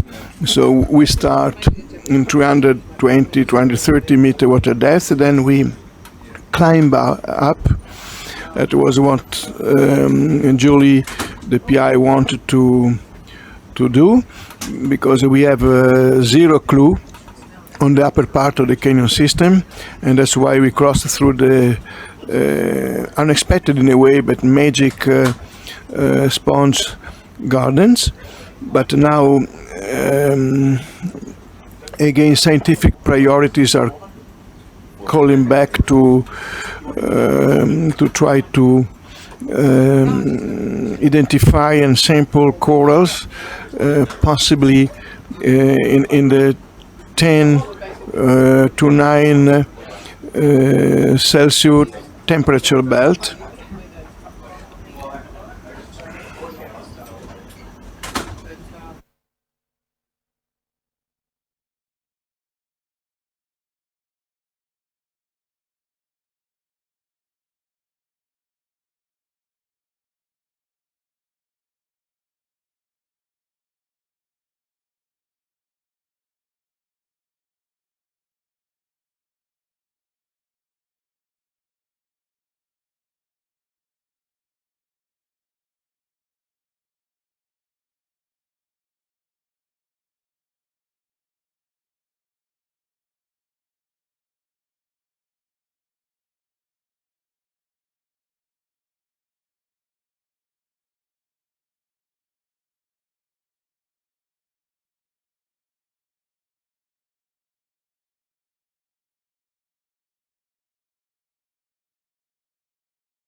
If somebody was following our operation 2 days ago, you may remember that by that time we found important corals for the project, but no longer those forms attached to a hard substrate, so Solenosmilia, Goniocorella, and Desmophyllum, Yavania, and the like, but the mud-seeking species, the one that are living inside the sediment, like Flabellum, Stephanochatus, and others. And that was a very important finding. In a way, we hope to find those corals that for us are really one of the most important target species for the studies that we are conducting in the Southern Ocean, including Antarctica. The Flabellum is a genus with representative in Antarctica, while the Desmophyllum, for example, doesn't enter the real polar waters, nor Solenosmilia. So for us, Flabellum is like a messenger for water masses that is crossing through boundaries between the most extreme temperature we may have in an ocean of today's Earth, up to actually much warmer situation that we found always in the deep ocean, but will be, let's say, from almost -2 degrees up to 10 degrees or so. So they are excellent tracers. And by now we are just exploring the substrate to see if some such corals are emerging from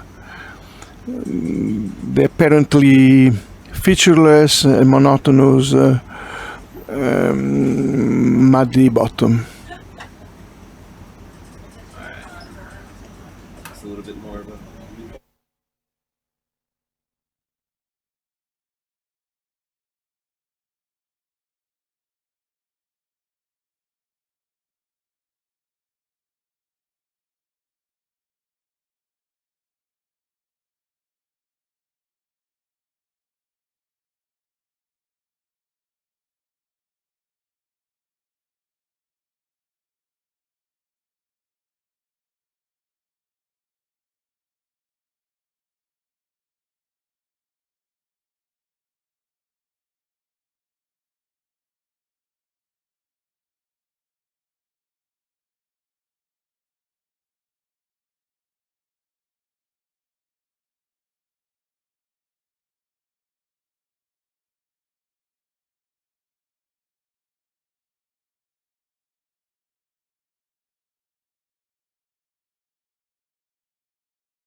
Yeah, as before, early in this dive and 2 days ago, we had a lot of sharks swimming around here.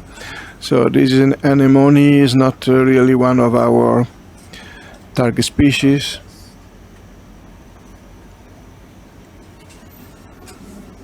But we are optimistic.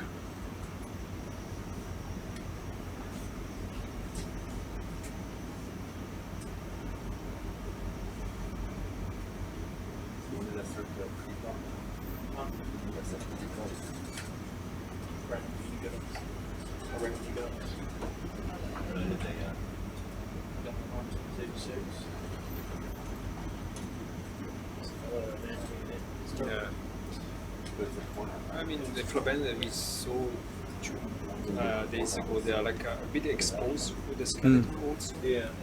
They're not like fully covered by the sediment.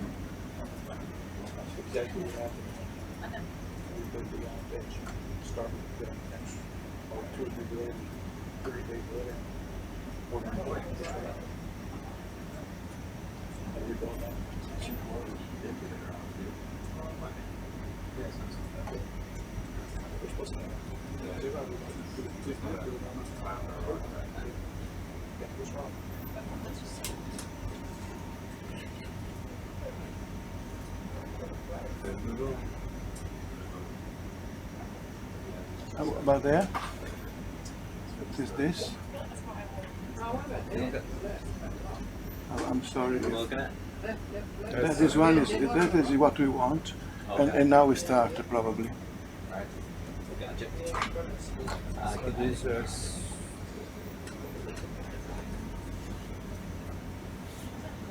Paolo, we collect it. yeah, we can collect Yeah. 10.4. We will put it.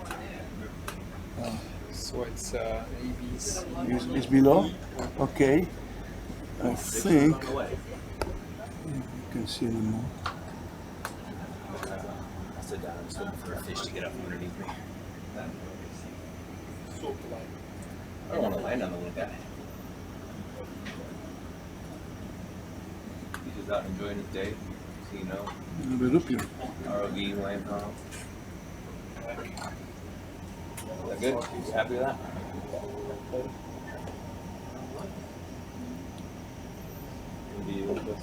Where is it?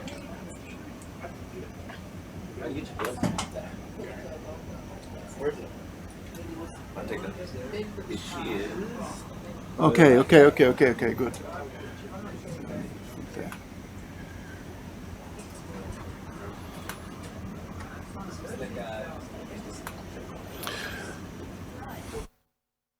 Okay, so our optimism was correct. So now we are finding another stony coral. It's a small specimen, but good for calibration. So we are going to collect this sample. There is a lot of fuss around the coral, shrimp, worms, and there are also some polychaetes. Right. So now you will be invited on board. Sorry. You look some more, or do you want to collect?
So we succeed in take one living specimen, and then we think that we spot a dead one.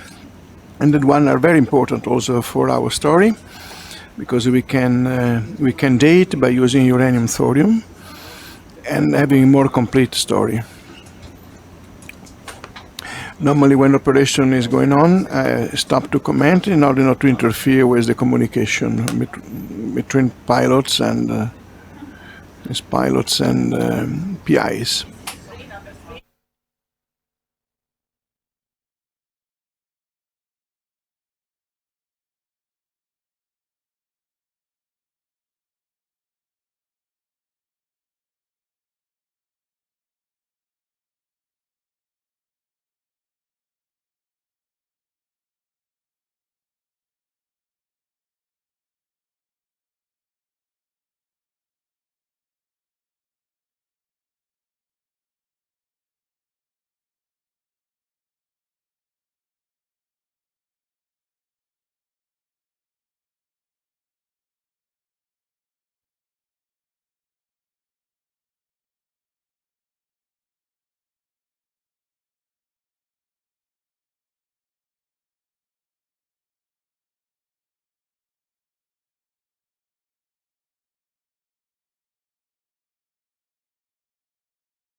Good morning Paolo, buongiorno Paolo. Siamo al lavoro, ci stiamo divertendo tantissimo. È una gioia vedere che qualche italiano ci segue, perché l'orario non è dei migliori. Però è così.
Ciao mamma, ciao babbo.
As you can see, this is a happy picking ground for corals. Yeah.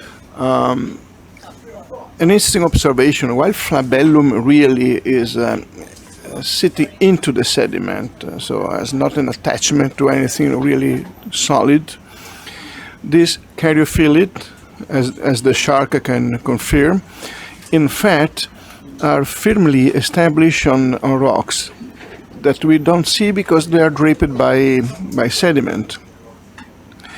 But our scoop was proving this. The coral is quite large and would be a good addition to the collection of corals living in the warmer belt here in Bremer Canyon. 10.4 Celsius degrees is the current bottom temperature at 374 meters. We try also to collect the second specimen. It could be a dead one, so in a way, for some aspects, even better.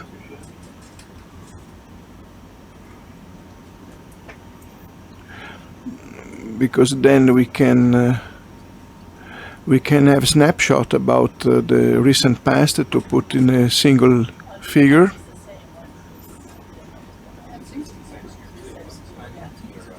Maybe it's not a coral, but we'll see. It might.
Yeah, this beautiful creature is an Ecurian worm.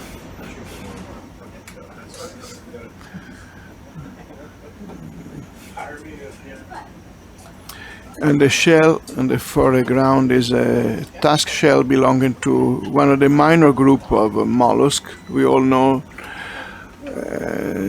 sea snail and clams, so gastropods and bivalves. But then there is another class, for example, this one, scaphopods, and you have this tusk-shaped shell.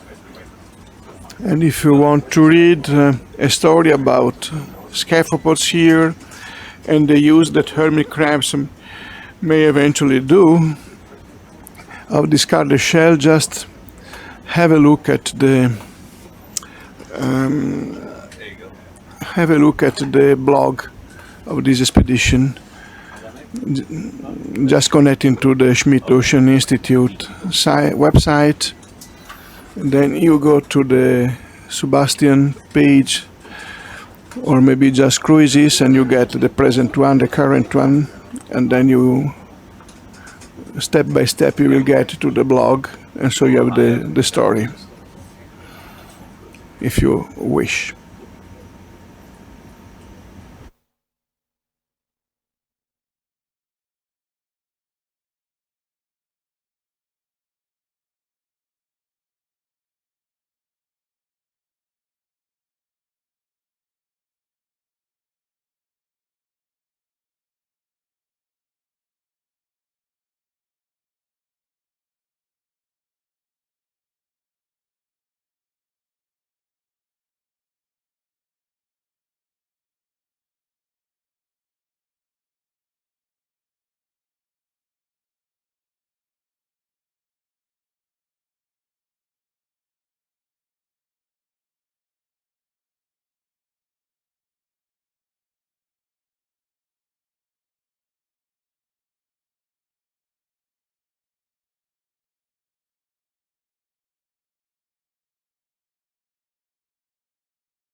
So you want to go get the fossils and the one on the far side, then come back to the left and get the other one?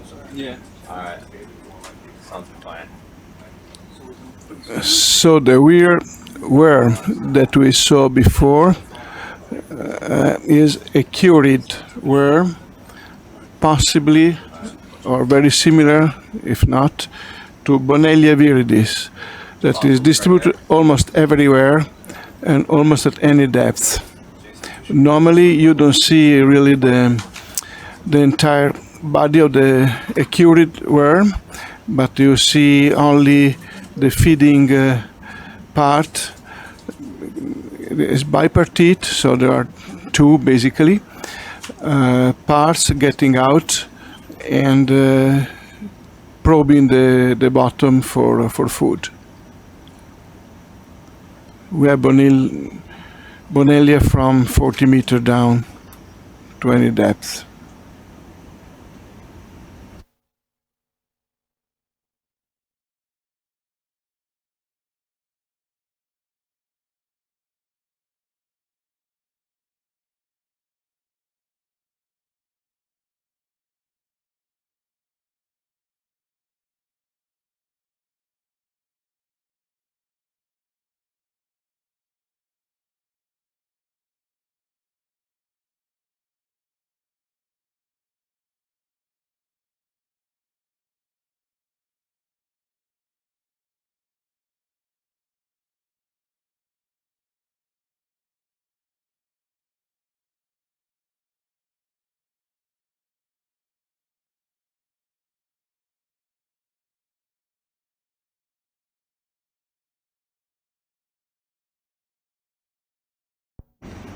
So we are continuing our collection of solitary caryophyllid cap corals. They seem to form a population here in 380-meter water depth. We haven't seen other species of cap corals, but slightly deeper. 2 days ago we encountered similar grounds where instead there were flabellum and stenosiatus, the species that were dominating the habitat. So we are wondering whether its temperature is controlling their presence or absence. 10.45 degrees is the temperature here with all this caryophyllid. 1 degree or even lesser than 1 degree centigrade, so around 9, was the last occurrence of flabellum 2 days ago.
So it's now 15 past 3 p.m. This is research vessel Falcor, Schmidt Ocean Institute. We are visiting now the southwestern canyons indenting the Australian margin. It's the first such expedition ever done in the Bremer Canyon. By now we are sampling the bottom at about 280 meters in a range temperature of about 10 degrees, searching for cold water corals. We are using the Schmidt Ocean Institute ROV SuBastian, and by this time the pilots that are conducting the operation are Chris and Russell, both North American. Chris is from United States of America, and Russell is a Canadian. Next to me also there are the PIs of the expedition. So Julie Trotter from the Western Australia University in Perth, and Paolo Montagna from the Institute of Polar Sciences in Bologna, and also Federica and Marco from the Institute of Marine Science in Italy, again from Bologna. Plus a number of other scientists that are related to other operations like hydrology, the study of forams, the interception of microplastics in the plankton, and students. So the expedition once again is a joint venture between the Western Australian University and the CNR team in Italy, and is focused upon the paleoclimatic significance of deep sea corals as tracers of past and future climatic changes. Basically, we have a few prime targets, one being Desmophyllum that we collect days ago on the hard substrate deeper in the canyon. By now we are concentrating in the shallower part of the canyon, collecting cap corals. Especially Flabellum is a high desirable animal that we want, and we already collected a few a couple of days ago. By doing that, we are exploring also the biodiversity of the canyon here, and so far we have actually achieved a great level of knowledge of an previously unknown environment here. So this expedition has been rather spectacular. We collected many species. We observed many more, and some will probably new to science, and only tell will We can move a bit. only with time we will know that. But we collect some specimen to be taken back to the Western Australia Museum in Perth and kept in ethanol for anatomical study, a nice shark passing by, and also for biomolecular assessment. And this is not only true for small animals, but also for actually large macrobenthic organisms, including perhaps black coral, of which we collected 2 days ago the first specimen.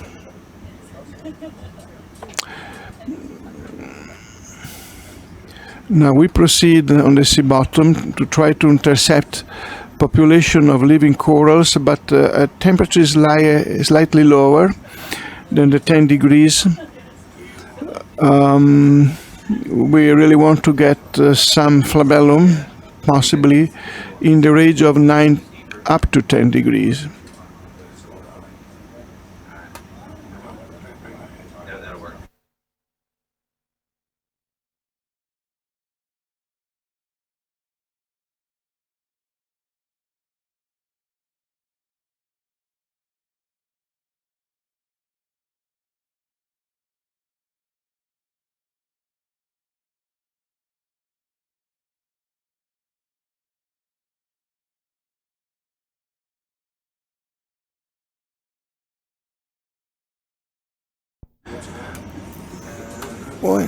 macroscopic life here on this muddy sandy bottom is by large represented by cnidarians like this anemone. That is not one of our target species.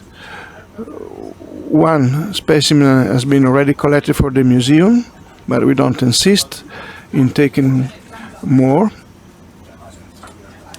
And the other being the stony corals, Sclerotinia, that you saw us sampling just minutes before. And if you keep online with us, you will see likely more to get into the box.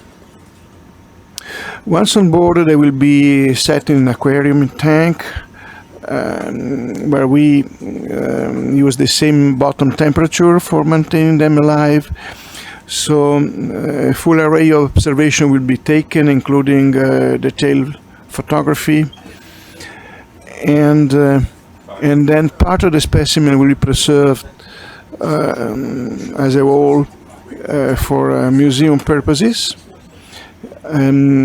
Living tissue of all the corals that we have collected for geochemistry will be equally preserved in ethanol for biomolecular studies. The large majority of corals will be then prepared for geochemistry, so they will be clean, labeled, washed, and preserved in a dry state. Lower temperature.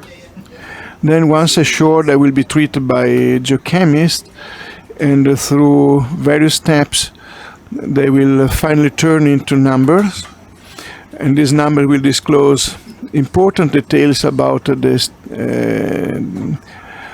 water column where they live, in terms of temperature, provenance of water masses, nutrients, salinity, and also they will provide clues about the past life in the ocean, because we collect also dead and fossil or subfossil corals alike. So we will have a snapshot in the past. They will pass through the same procedures as for the living ones. So we will finally construct a sort of, let's say, a temporal variation of the water mass seen through the coral skeleton. Why do we make this kind of exercise? In fact, because then we can help to predict what is going to happen to the ocean in the future under the current stressors, above all global warming, so rising in temperature, and also the ocean acidification, phenomenon that could really jeopardize the distribution of such corals, aragonitic corals, ultimately even leading to local regressions, if not extinction. And it will be very important for those people caring about the agenda of the ocean, read politicians, that are in need to scientific information to organize at best, hopefully, any directive for the governance and preservation of the marine heritage.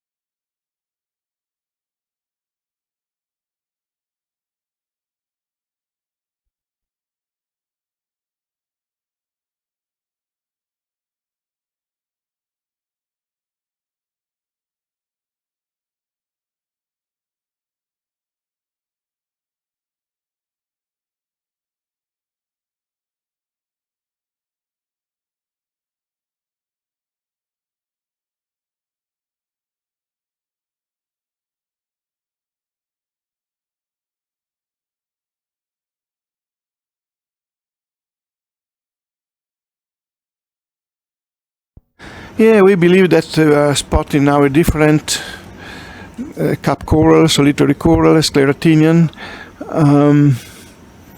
It's probably a Stenochatus. You may also seen that projection at the base, probably used by the coral to anchor itself or to stabilize itself on mobile bottom, by sediment. We already collect 3 specimens 2 days ago. It's an interesting sclerotinian to be considered for the calibration of the sclerotinian versus water masses. It may prove to be even a new species, or perhaps just an extension range of one species that may be been reported from New Zealand so far, or other sites in the Indian Ocean. We will need more sophisticated taxonomic studies. Cannot be done on board, but we will need kind of complicated and lengthy analysis ashore. But basically there are not too many specialists around, so there is no too much modern information on taxonomy of these corals. That is especially true for the region we are visiting now.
Yeah, by now we are cruising fast to get kind of deep and especially kind of cooler water, with the hope to intercept some flabellum, stony coral. That's going to take me away from the back of the ship, so I'm going to move them east.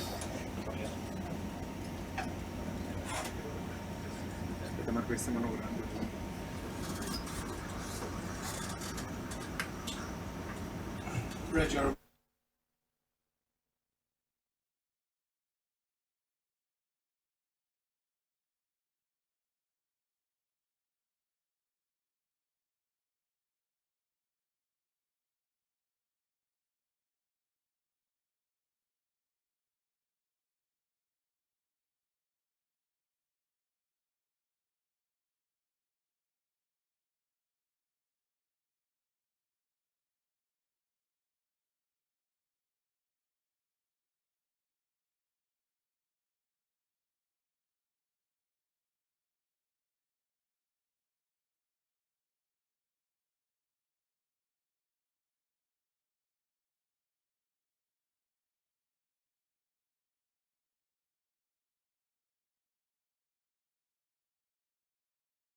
We will take now another specimen of Stenochatus.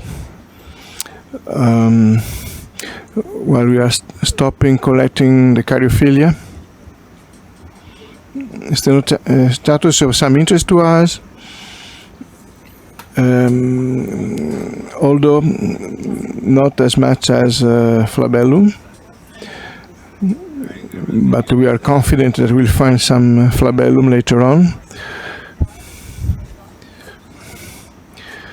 We still have about 1.5 hours before calling off today's ROV dive,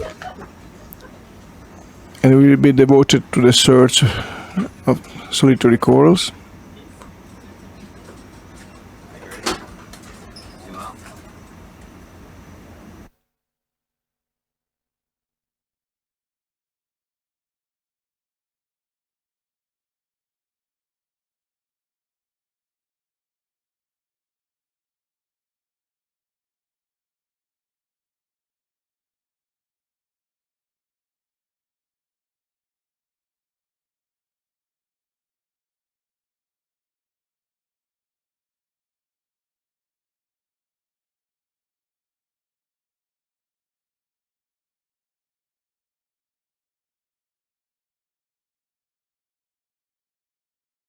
A small correction is Stephanochatus and not Stenochatus. That is a different genus of cap coral.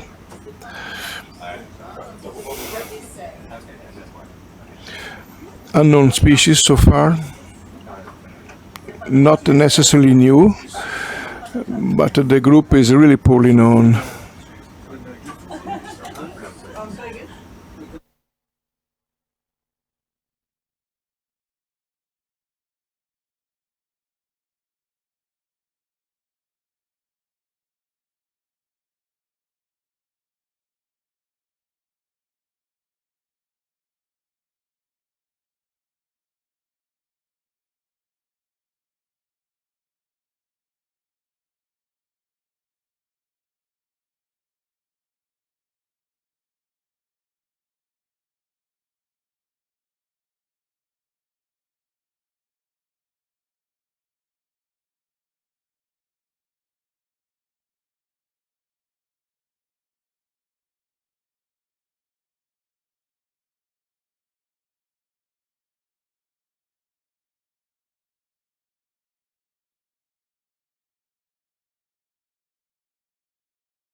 Thank you, Antonio. Hello from the southwestern Australian margin, from Richard Vessel Falcor. Ciao, grazie per essere in onda con noi.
Yeah, we see some topography here.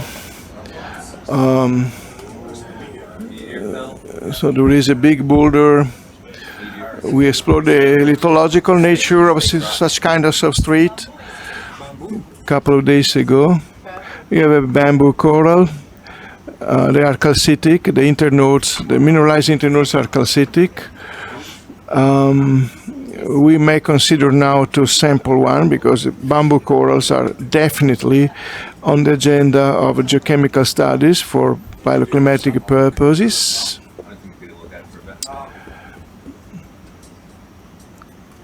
It's rather interesting as just the existence of a big piece of hard substrate is actually immediately driving a totally different community. Especially at large filter feeders like this octocoral.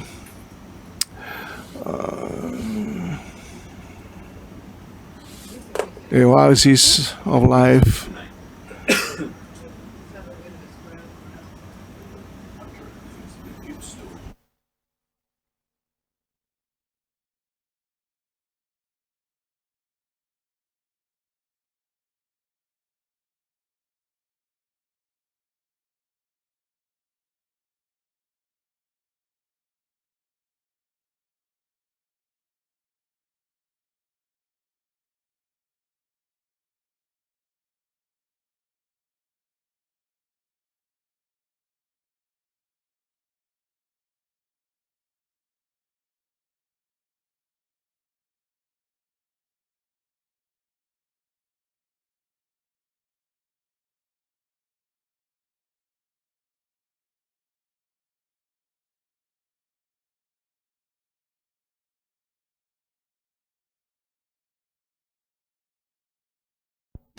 No, in fact, this is really what in jargon is called a bamboo coral, while the bubblegum corals, obviously cnidarians as well, they don't have a mineralized skeleton. They can be very big. They are very common in cold waters of New Zealand, of New Caledonia, and so on.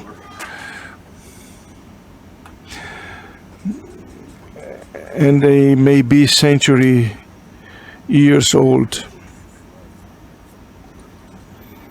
But this is not the case of our octocorals here. Possibly in family Zididae or something like that.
Yes, by now, Julie Trotter, the API, she's very interested in studying the calcitic octocoral, and so now she's considering the best sampling strategy. So now discussing the strategy with the ROV pilot.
So the nice star-like echinoderms, almost on the top, the pinkish one almost on the top of this slab, is a silili, a crinoid, likely Echinometra.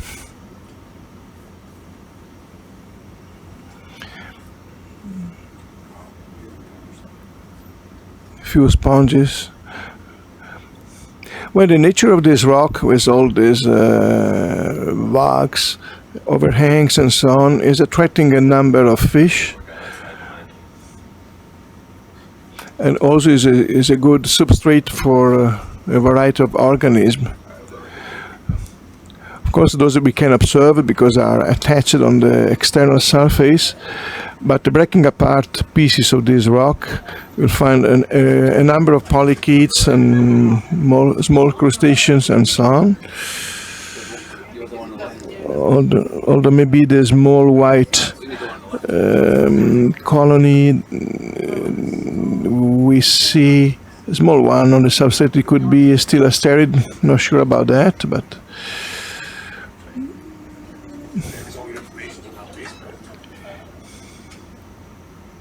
we observe that when we have a dominance by calcitic stony corals, like bamboo corals, stilasterids, corallium, there is a concomitant decline in aragonitic stony corals. Whether this reflects some attribute of the water mass, we don't really know precisely, so it's just an anecdotal observation.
Now maybe soon we will show you the control room.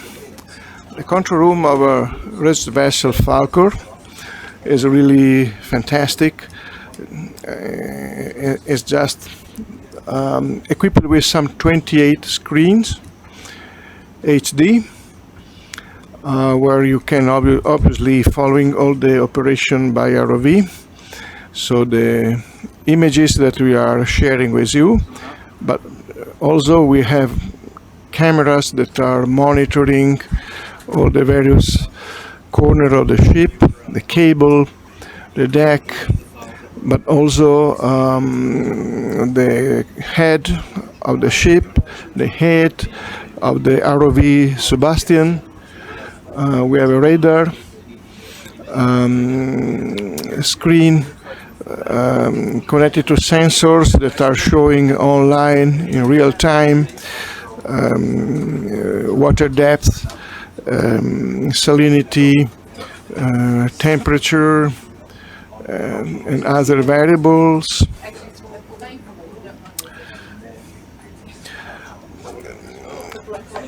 This is the really the operational heart for the ROV dive, and so the console, the board has two pilots,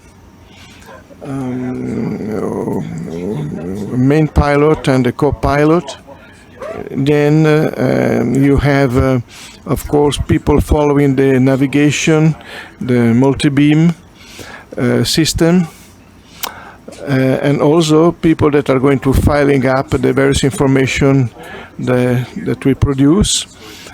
For instance, now will be hard substrate, sandstone, sand, regarding the basic info for the substrate, and then we'll say sponges, polychaetes in this specific case, and we have codes that are related to either to groups or on occasion they were related to specific animals.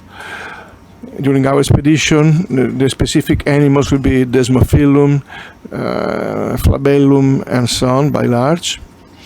Maybe in a fish-oriented expedition would be mostly names of fish and so on. So depend upon the typology of the expedition and the reason while you are here with the Smith Ocean Institute. Okay, you create your codes, and then you can file up them in the system. Actually, there is a C log where you can put a lot of annotation and the so-called squiddle that basically is a similar codes, but maybe not so personalized like the C log. Everything then is recorded with respect to timing, and at any given moment you wanted to know exactly when I shot the picture of this fish, which were the counter condition, you will be retrieve immediately all the data you want. And this is actually the action of basically three people. So myself, I have the privilege to sit next to the pilots, but basically my duty will be the first description, and then Andrew and Federica are also some students that is going to be trained on the same habitat mapping and digitalization.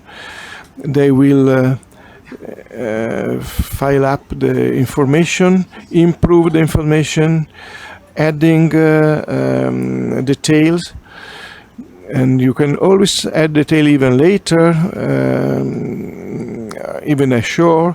But obviously, the more we do on board, the better for later on extracting the basic information we want.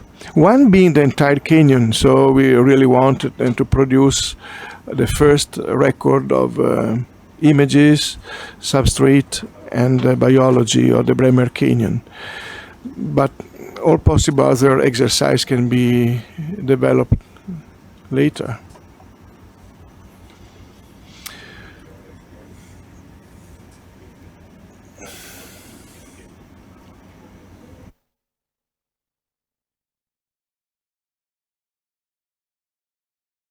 Okay, so you can see in the inset the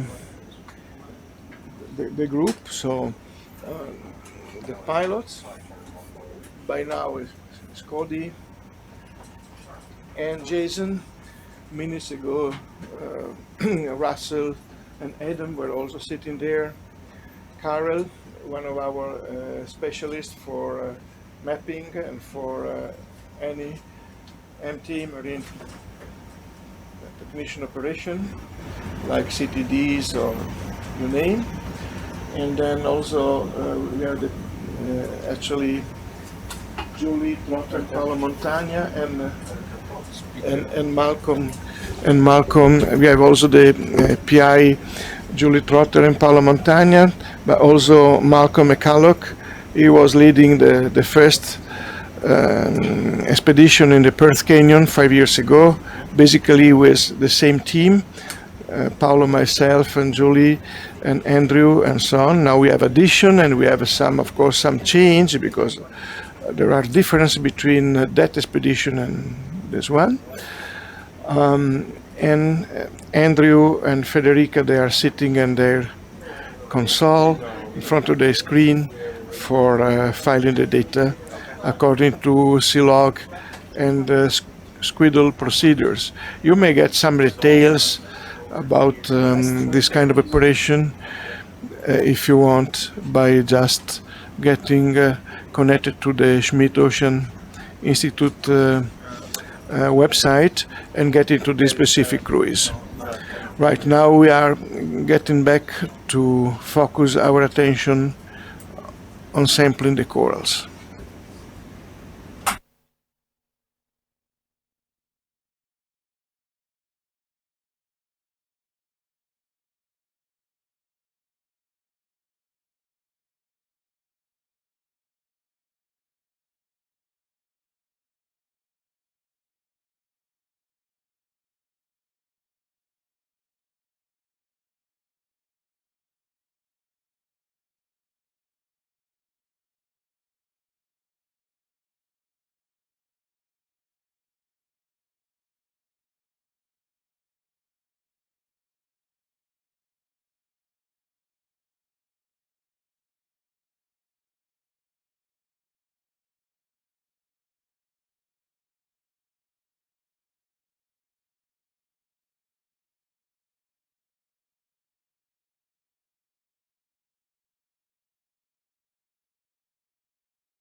Okay, now we believe that we spot our first flabellum.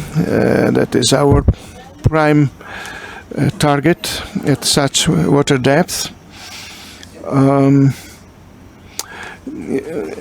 the water temperatures 10.4 Celsius. That could be the threshold limit for this animal to live. Depth here is 390 meters, slightly less than that.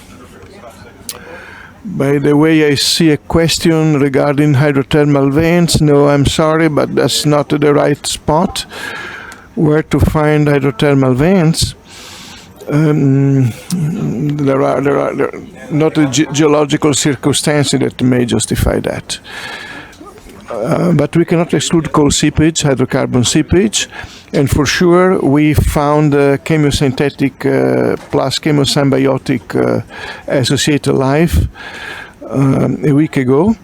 But this was because there was a whale fall, so there was a skull and bones of a dead sea mammal lying on the bottom in 1800 meter water depth, and it provide substrate for chemosynthesis to develop. So we had a lot of chemosymbiotic tiny mussels, some crustaceans, a lot of worms, and perhaps limpets, plus other chemosymbiotic bivalves like vesicomets and leucinids and thyserids,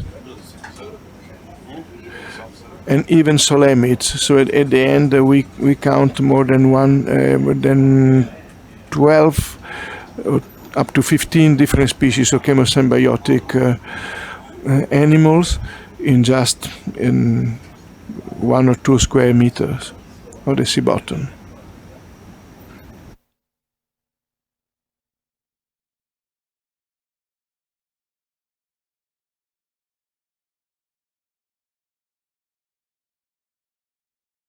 Yeah, that's an interesting question. In line with the hydrothermal vent one, brine pools are, let's say, depression on the sea bottom that can be filled up by seawater of abnormally high salinity, occasionally reducing. They're home to complex bacteria, let's say microbial consortia, so bacteria, archaea, and so on. Along the rims, often you may find again chemosynthetic and chemosymbiotic life. Chances here are, would say, slim. We cannot exclude 100%. Let's say that the bathymetric map we have seen has shown none of such depression with potential brine filling inside. I said our resolution is probably 25 meters, so if they are small, they can escape our resolution with the current multi-beam. But there is a tiny chance that on a specific site with some seepage could, but we are not sure 100%. We will see. We have a plan to make a quick test on an area that may have it.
that was not easy.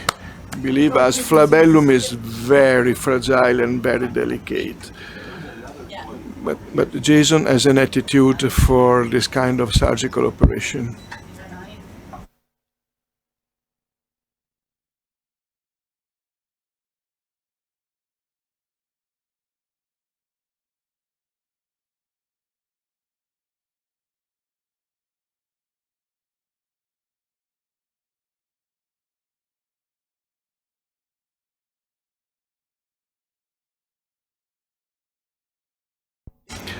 You want to close this up, or do you want to see if there's another one right here that you want to put in that same one?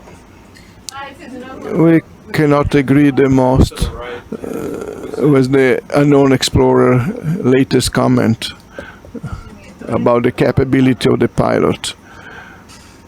Actually, all of them are very, very good.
No, we are now concentrating on flabellum.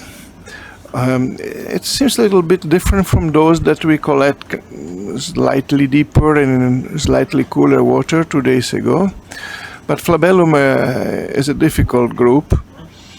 They are around since the Oligocene, at least, maybe more.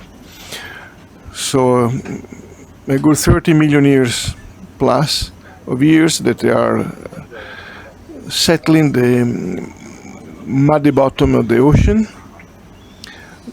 Of course, this is not a flabellum, but now we'll take token samples of such cap corals. And you may have observed by now many times that there is a very active animal in a pinkish mood and moving around in a very zooey way. One is there, this elongate tube. So this is a quillworm and Hyalinoaceae. They are common at depth almost anywhere in the ocean. That's such a weird way to proceed. Sometimes you find many empty tubes. They are chitinous or chitinous, whatever is the correct pronunciation. They are not calcified like serpulid, for example. So they don't last forever once the owner is dead, once the worm is dead. And anemone? Ah.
Rather interesting bottom shark. We have seen maybe 3 species plus maybe one skate, but only at such depth. Otherwise, we haven't seen too many cartilaginous fish during our trip, especially in the deepest part of the Bremer Canyon. We didn't have too many encounters.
Yeah. By now it's 5 o'clock p.m. We are on board research vessel Falcor, sailing the water of southwestern Australia. And we are visiting the sea bottom of the Bremer Canyon here by using the SuBastian ROV, manufactured expressly for the Schmidt Ocean Institute. ROV pilots now, probably for the end of this afternoon, are first pilot is Cody and co-pilot is Jason. They can switch at any time, so the 5 ROV pilots basically can perform the same operation. It's not the driving the ROV on the bottom, launching, recovering the SuBastian is the end of the whole of the operation for them. Then they spend hours and hours to control everything from electronics to the hydraulic system to hardware. So it's really a lot of investment in terms of time and skill to maintain properly this fantastic machine. We should also remember that research vessel Falcor has not a home port of her own, so it's basically moving around the globe, performing this fantastic expedition on a pure philanthropic base. This, of course, is a blast for the oceanographic community worldwide.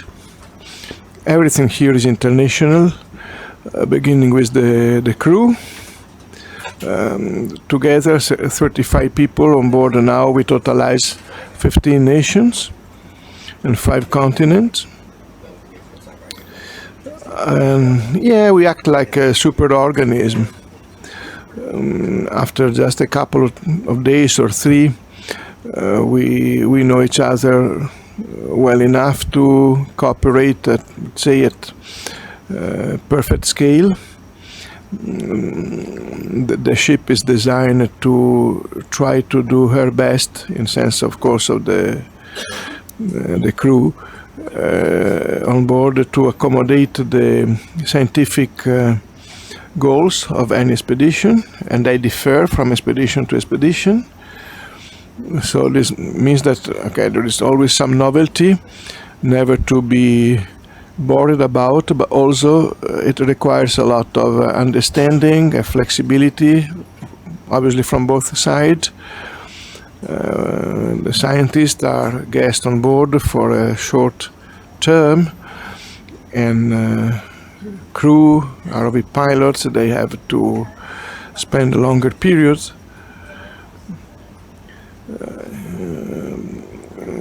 The good thing is that they are going to see and to visit for the first time so many fantastic new grounds that one can dream of, and so rarely in life become true for most oceanographer. So it's a big privilege to be part of one such expedition.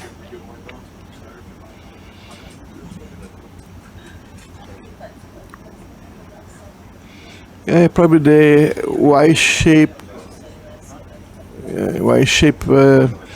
feature that we saw briefly on the right side was one of the Acura worm we were talking about before. At the time the worm was completely out of the sediment, but by large it is visible, recognized and documented while feeding, so there's Y-shaped apparatus. And this animal, this worm, Bonellia viridis, maybe more than one species are in there under this name, collected name. They are spread all over. It's a very common sight in the Mediterranean Sea, beginning with 30 meter water depth down to 2000. So it's very opportunistic, obviously. Also in terms of texture of the sediment, is not very peaky. So we observe on muddy plain, on coarse-grained bioclastic sediment, and even on fractured rocks.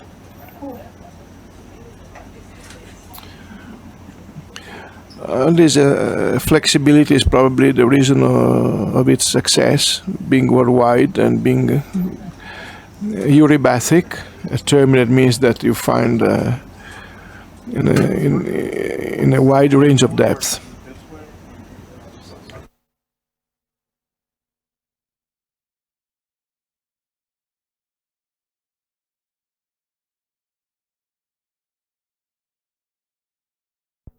And now we have a small field of anemones, beautiful, soft predators with tentacles uprising in the water column to trap small prey, probably. Actually, we even observe one of the solitary coral efficiently preying upon a small shrimp. Maybe the shrimp was attracted next to the coral that we were exploring to contemplate the possibility to sample for our project or not. So the poor shrimp was probably attracted by the lights of the ROV, and that was not a great idea for him, but a good outcome for the coral. Yeah, many corals are in fact micro predators in a way. Basically, some are just filtering the water column. They adapt to small food particles, but on occasion they can catch bigger prey, occasionally fish larvae or shrimp.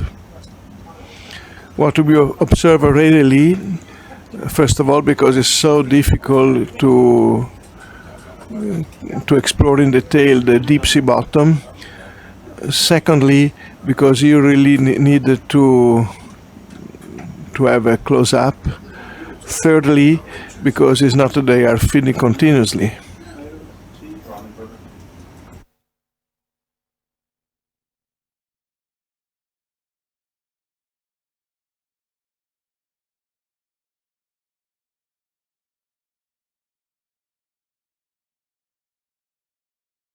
So another specimen of the beautiful spotted shark, little shark that we saw before.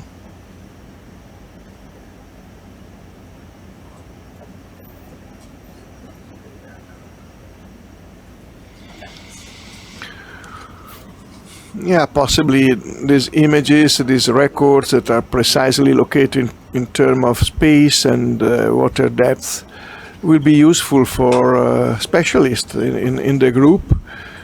So this is documentation that is a lot better than material maybe taken ashore on board by trawling and other invasive techniques, where you only have a rough idea about the real habitat.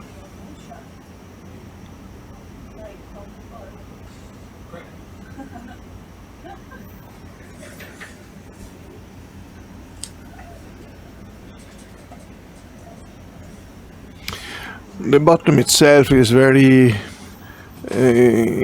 coarse. We can even spot individual shells. Again, a quill worm, Yelinoicha, is passing under the shark for some reason as a tunnel. There are many of those, and other sharks.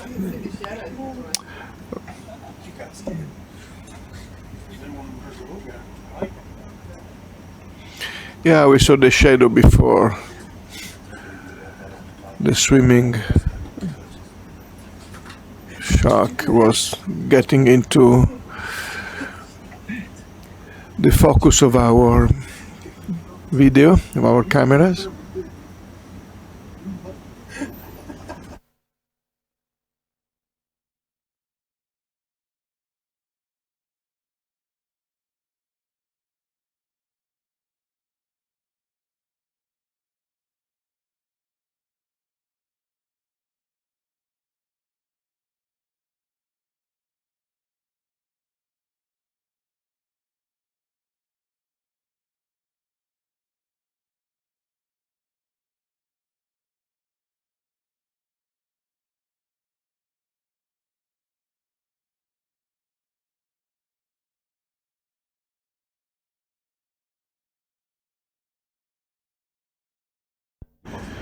Yes, we were now examining pictures of dogfish, the small shark that we observed before.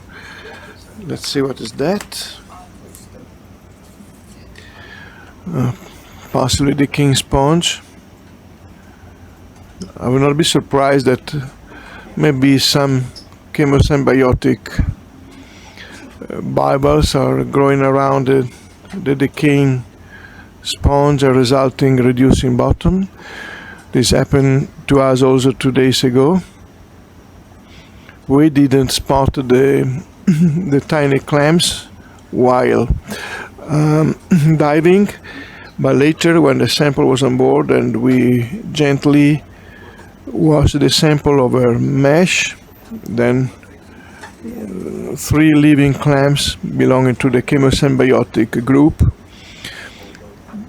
those that are harboring bacteria in their bodies, in their gills, using then the carbon, the organic produced by the bacteria at the expense of hydrogen sulfide, methane and other inorganic compound.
We are very close to call off also ROV dive 320. In 10 minutes we'll. No, it's okay. It's okay. If we can later maybe try to get another piece of rock with sponges, we can add it Keep it to 9 and should maybe as 10. last operation. Okay, 10 then. Sorry, of course there is interaction. Where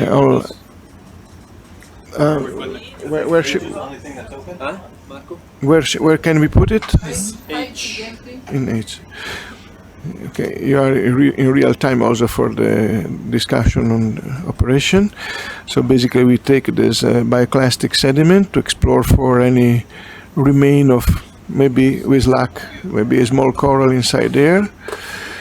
And then we will make a last try to collect some substrate, perhaps with 1 or 2 sponges for bettering our knowledge in the habitat mapping procedure. Maybe we'll put better names later, not only sponges, but then we needed the actual animal available to us.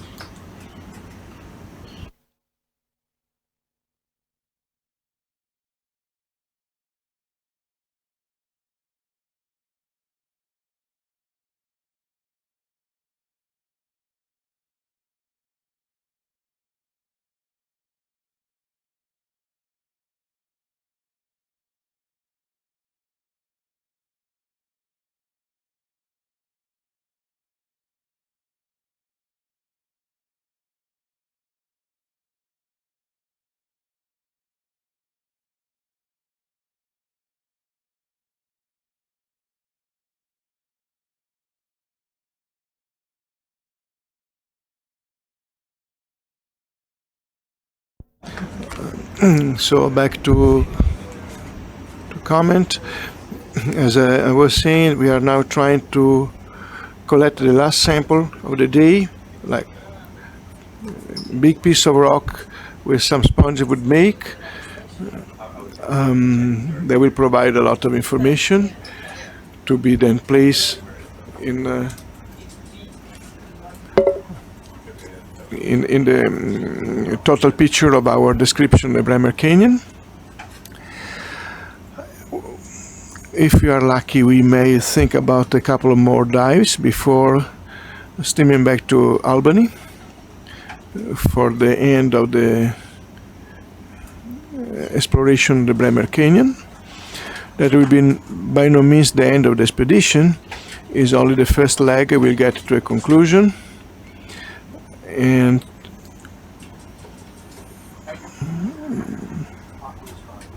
And then we will visit the Lewin Canyon, the Perth Canyon.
And so with this sampling of a small, tiny sponges, but so relevant in the habitat mapping here, we are concluding our day with another operation conducted by Jason and by Cody.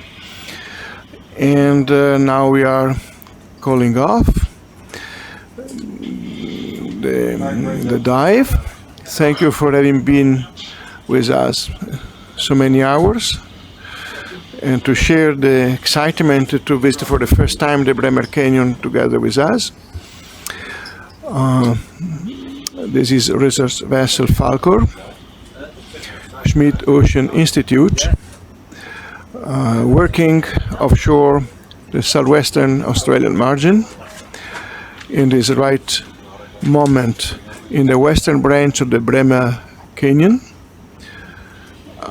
So on behalf of the science team and board team, we wish you a pleasant day, and maybe just, if you want, see tomorrow if you are at sea at the same time.